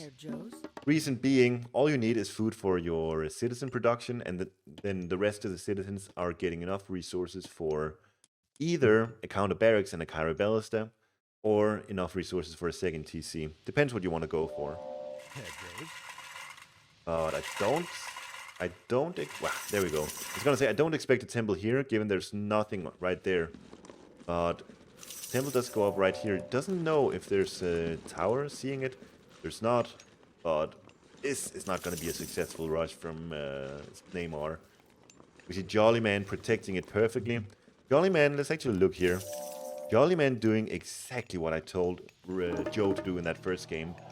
Place your monument like this. Build your temple right there with the empowerment. Build the houses with the empowerment. And you just get the full advantage of having Ra in a map like this. The early rush from Neymar is not going to amount to much, if anything, at all. 2 priests here.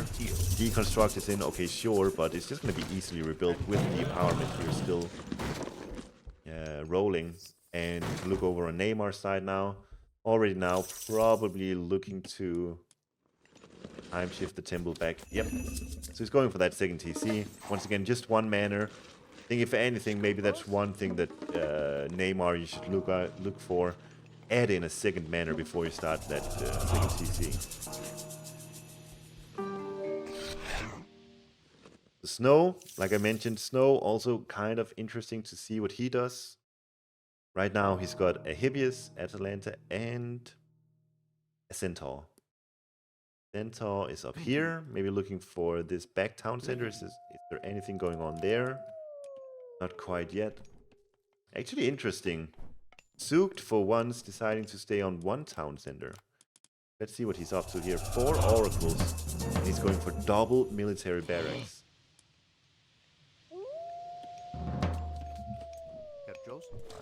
I think maybe Zoekt realizes that there is a Loki in this game, and this is Zookt's direct opponent this game is Loki. And generally speaking, if you build these Vermillos and you get all the upgrades that you can with Oceanus, they become super good against Norse. They do lose to throwing X-Men, but the big benefit of them is that you can sometimes surround your opponents, and then even the throwing X-Men will lose out to the Vermillos.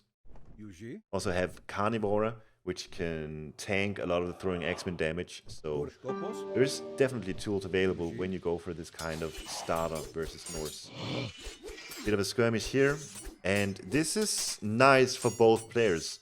Both players have access to healing, but actually thinking of it, maybe it's even best for Loki, because Loki does, not only does he have access to healing, also just fighting gives him some extra favor. But obviously, already now, Zoekt getting 2 villager kills. 2 villager kills and pushing Gabu off of this forward hunt spot. Dude, Gabu, if you're watching this, next time that you play on Tundra, you get your forward hunt first, and then you save your back hunt so this doesn't happen. Had he done that, right now he would be on hunt, and he wouldn't have lost 2 villagers. Big bullying here from Zoekt. So, he kills 2 villagers, he pushes Gabu off of hunt, and he hasn't lost a single HP on any of his units when all is said and done because of the healing here.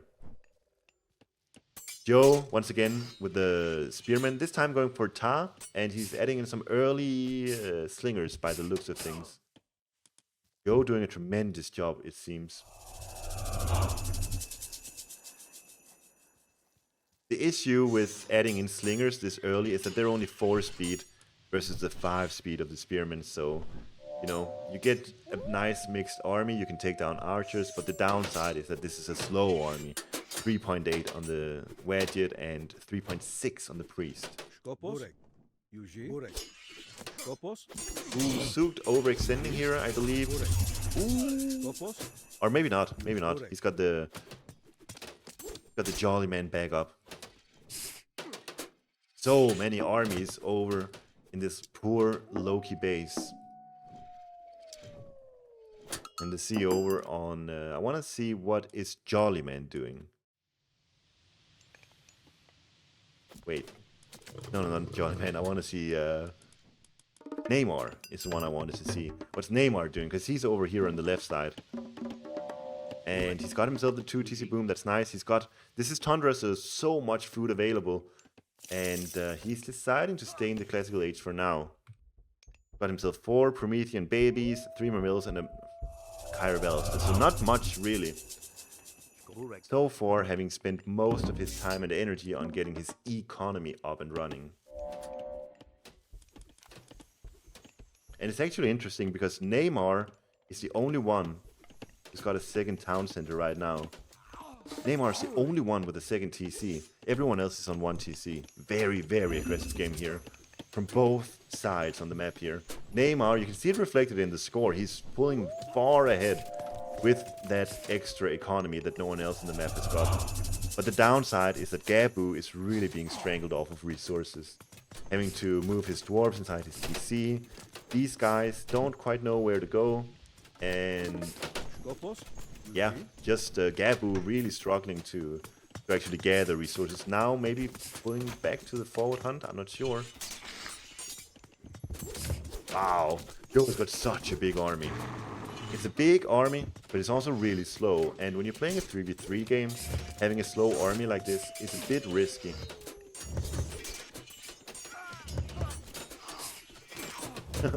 Joe just moving in here. Gabu doing a good job. Once again with the Hearser throwing Axeman. Just using that for defense. And then taking whichever resources he can here. I think he's forced to just go for wood at the moment. Neymar is going off through Hyperion. He's getting alluvial clay and he's going off through Hyperion. So he wants those really good Prometheans. He's getting the upgrade. Plus when you go to a new age with... Wait. Gifting Sands?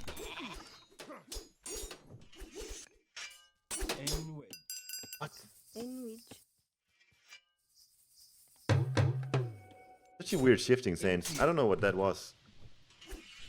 Maybe he saved like these units and then these guys are remaining. I think maybe that's it. Either way, Zoekt. He's still 1 town center. Let's actually look what Zoekt is doing because he seems to be faring quite well. Certainly he's the best performer of DoD in terms of the score. Forced Snow actually getting the... having to use ceasefire here to save this army. Nice little job here. Yeah, Zoekt with the 1 TC Gaia play. Only now getting the bite of the Mamillo. But he's having... He's gonna have 5 Caladria? What? He's got 4 Caladria here. He's getting his 5th. Really, really prioritizing these units for whatever reason.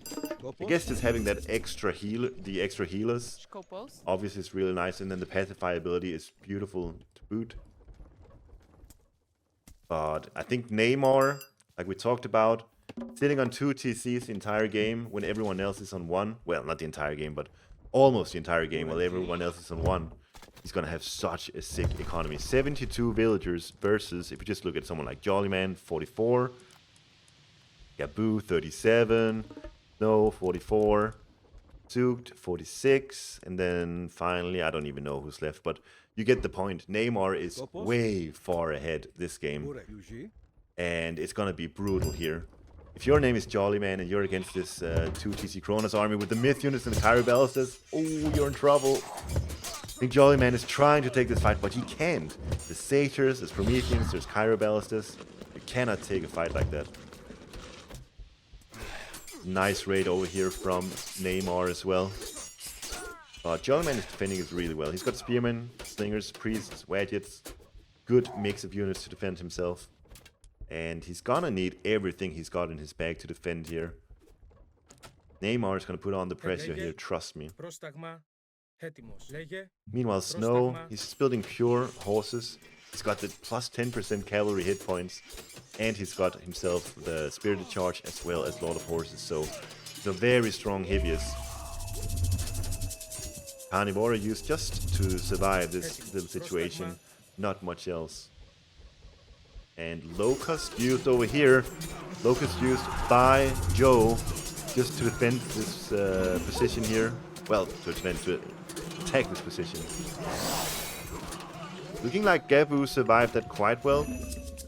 Gabu is on his second gold mine here, and is he getting any food as well? He's getting food from here. So Gabu is actually sort of fine here. Been put under a lot of pressure, but it seems like he's getting a nice income of different resources still. And actually Neymar has to retreat from here because Joe and Jollyman are collapsing on him. Good job to Neymar not being punished for it. Only losing the, what was it, temple, counter barracks, whatever it was. Now getting himself a temple will be very useful. The destroyers can soak up so much slinger damage, and they will still fare decently well versus spearmen.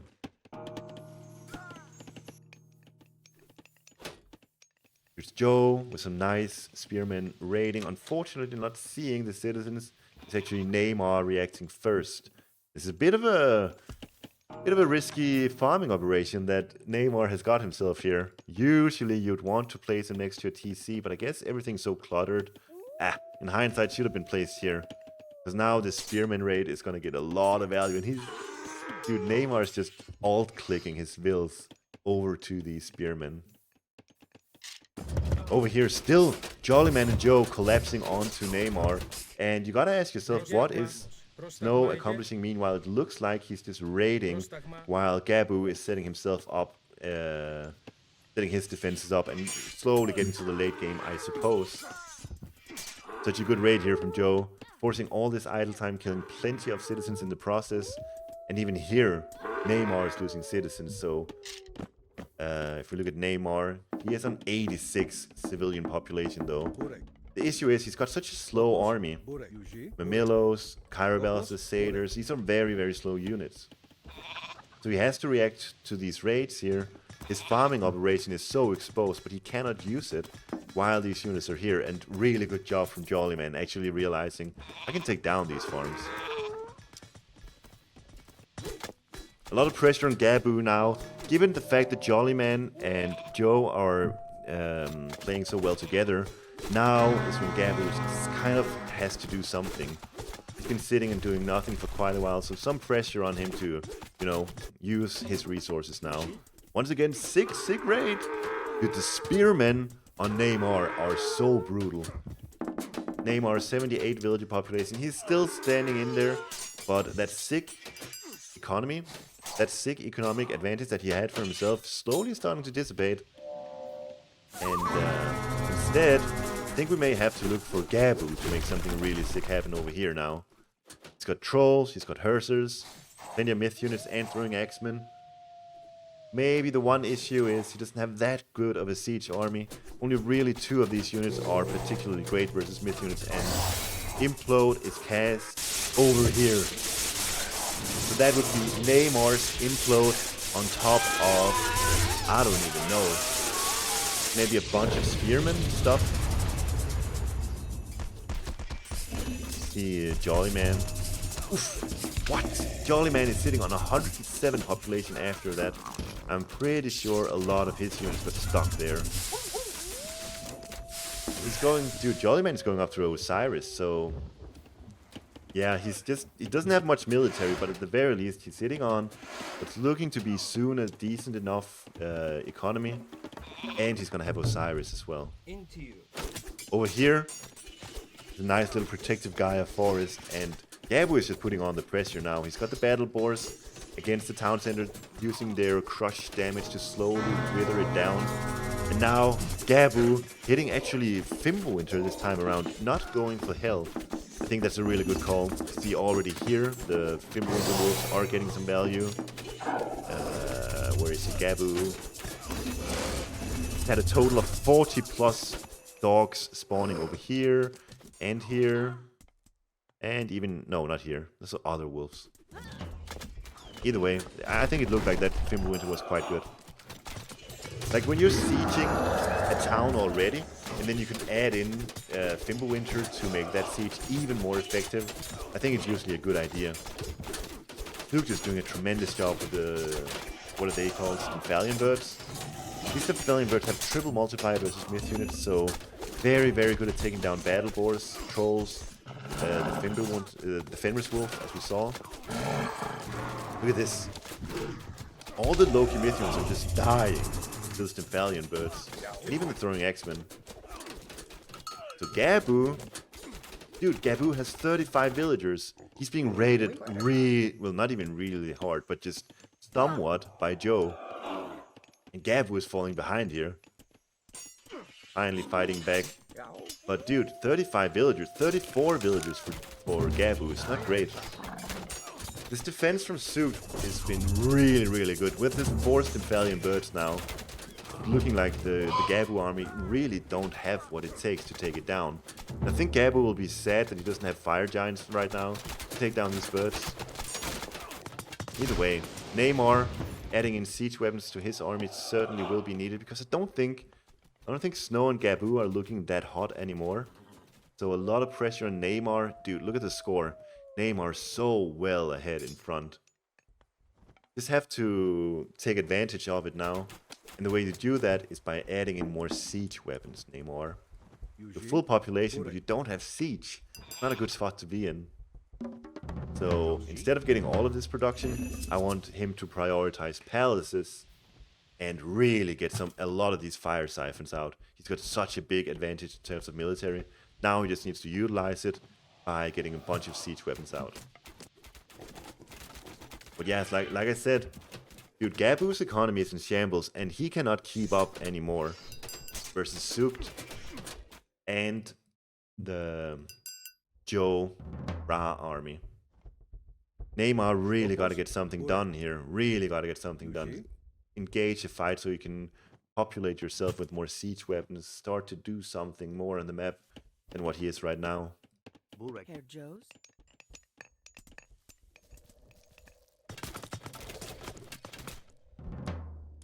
Mr. Neymar. Got units over here, got units here. Got so many good units. You have so many resources in your bank. Really just gotta use it now. You know what would have been good this game maybe? Would be Vortex. In a team game like this. Obviously, Kronos doesn't have access to Vortex. Wait, he does. He does have access to Vortex. I think maybe that would have been really good. This, way too passive Neymar. Sitting on this ridiculous advantage that you've got. You gotta utilize it. This is not great. Not putting himself into a very good spot here at all. All the chariot archers, the Arcus, the Stimphalian birds are just destroying this Kronos army.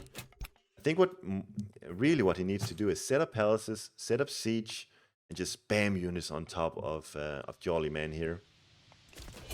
This attempted assistance for his team didn't quite work out at all. But at the very least, he's got himself the siege works, or the siege army set up now.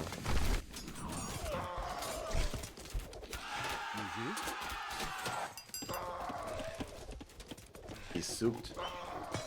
So Zoekt definitely has an army that can defend himself, but it's a bit difficult for him now, because now he no longer has to defend, or maybe he does. It seems like this army is so good at defending, but not quite at going aggressive.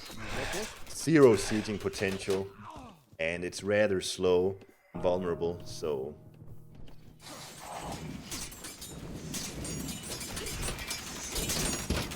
And see, this is what I'm talking about. Neymar doing the exact right thing here. Targeting down the Citadel center, and he's lost 1, he's gonna lose 2 fire siphons in the process, but that's perfectly fine. Now, Earthquake cast over onto Zoekt. I wonder if that's the right call. Takes down a bunch of manners in the process, so maybe it's actually really good here. I'm just thinking that Zookt's army is so good at defending that this TC is probably just gonna go up again.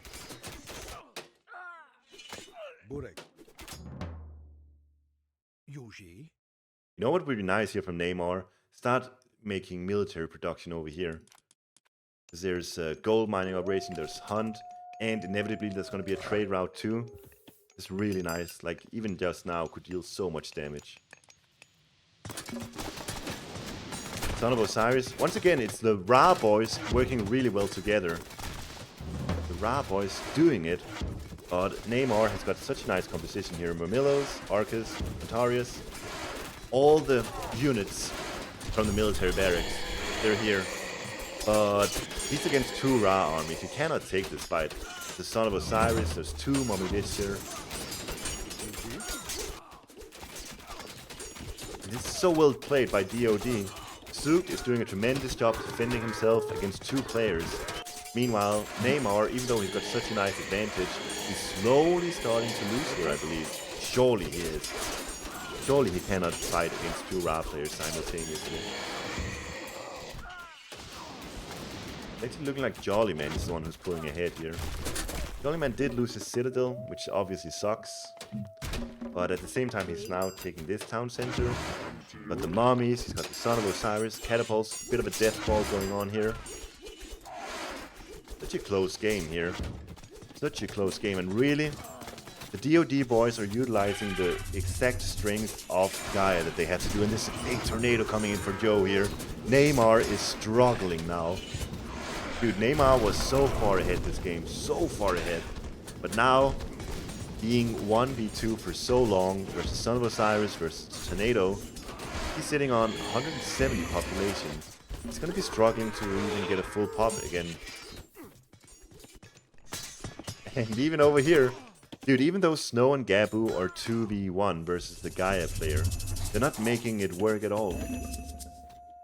Snow is really not doing much at the moment, I think. Where is his army? Oh, he's raiding, that's why. Snow's got army here, and he's up here. Jollyman. Jollyman is defending the raid here, plus he's putting on the pressure here. I think DoD is looking really good, and in large part it's because Jollyman is just really starting to really kick off here. Those chariot archers, they've got a champion upgrade, they've got the bone bow. Zoekt still defending himself very, very well here. And the Ra Deathfall versus Kronos. There's Migdal units, there's all the Horus units.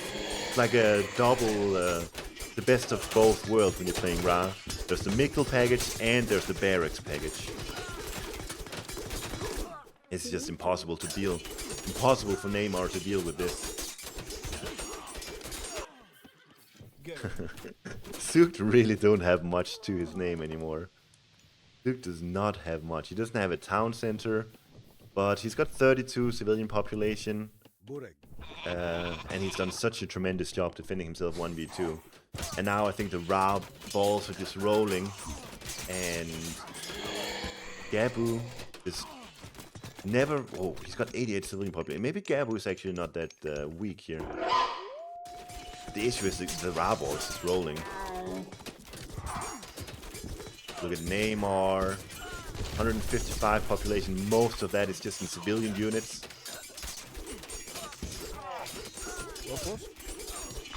Son of Osiris actually being targeted down by the Hibius here. Good snipe here coming in for Snow. 32 HP remaining on that Son of Osiris. He's gonna maybe look to back off.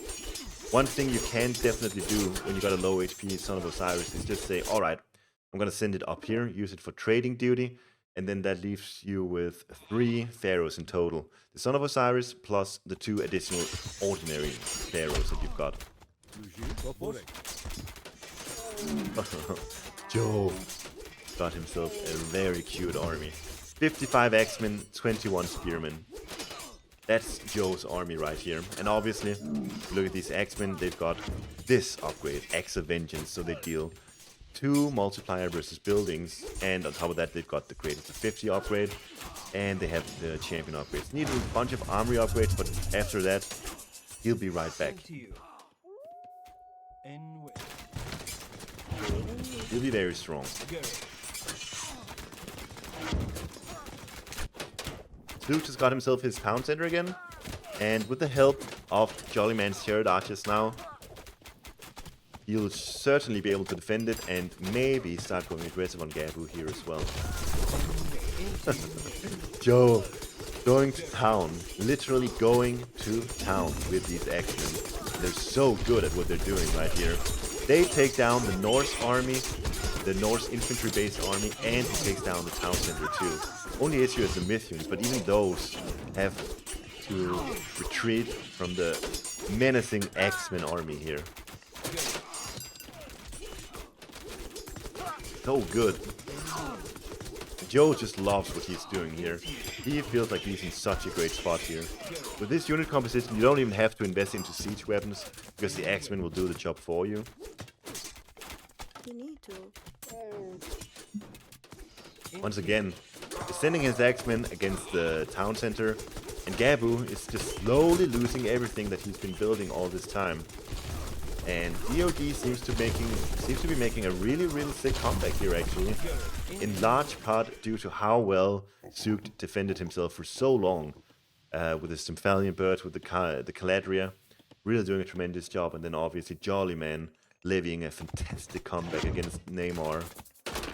Despite Neymar being so far ahead of the rest of the field, it's actually Jollyman who's now solo pushing Neymar in, while Joe has now shifted his attention to the rest of the map, and he's really putting Gabu in a terrible spot. Doesn't have an answer to these X-Men at all. Look at Gabu. 25 villagers still, that's really good, but he doesn't have military pop, and it's because he doesn't have a food income. He's got 42 wood choppers and a bunch of idols. Literally the only income for Gabu right now is wood, and he's just losing all his buildings everywhere to the X-Men.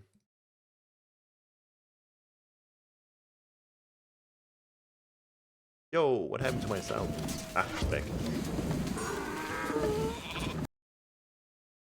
Oh, it's whenever they re-sign, I lose sound.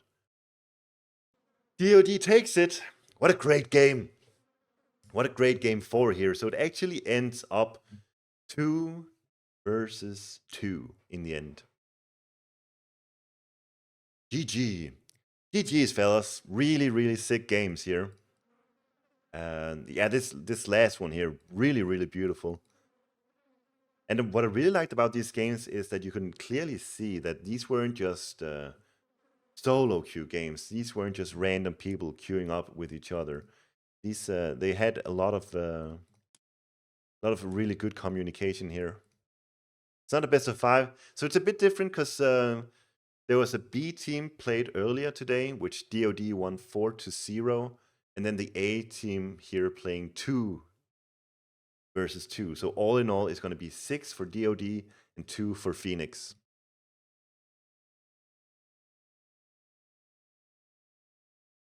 Very cool. Let's go back to the lobby.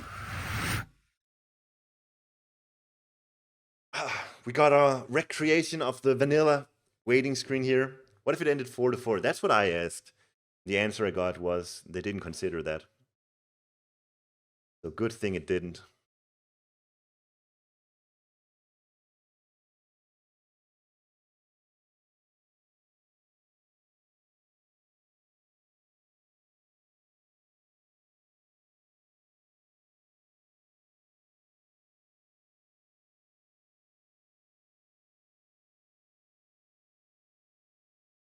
Go to drafting, please. All right, let's see the drafting once more.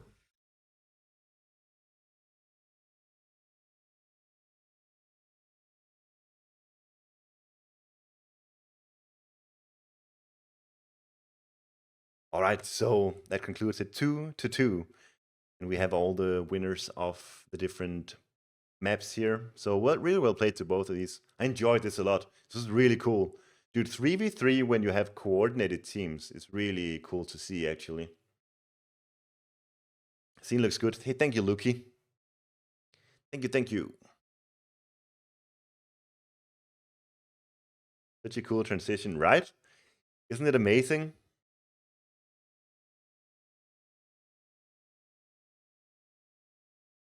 We can set up, we should set up even more of these so we have like different spots. We have a Wordle screen. The camera moves over to a Wordle screen, and there'll be a connection stream as well.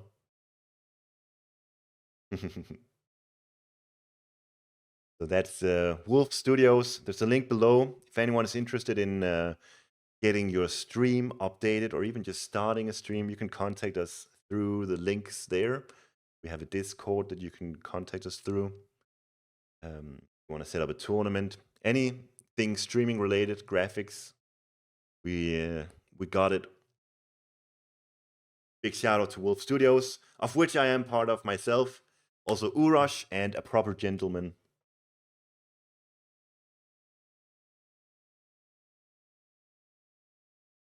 How much? Yes, it depends. It depends on the project, obviously. But you can contact us and we can figure something out.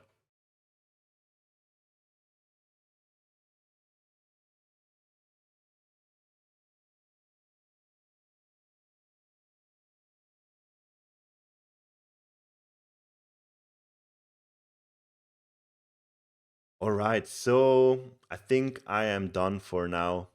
Kind of exhausted, to be honest. All this casting is very rough on me.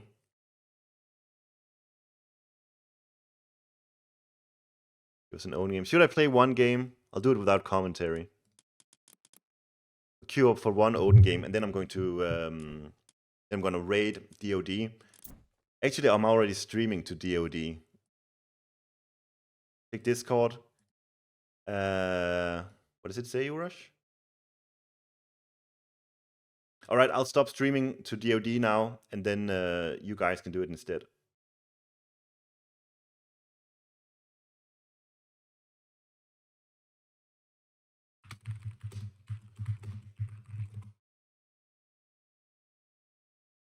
Yes. I'll raid you after, Luki. Thank you, Nolra. You're the best. Tack så mycket.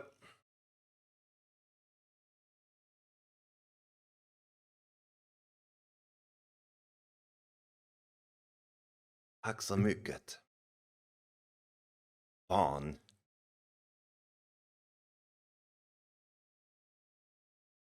I actually have two really good friends from Sweden, and whenever we're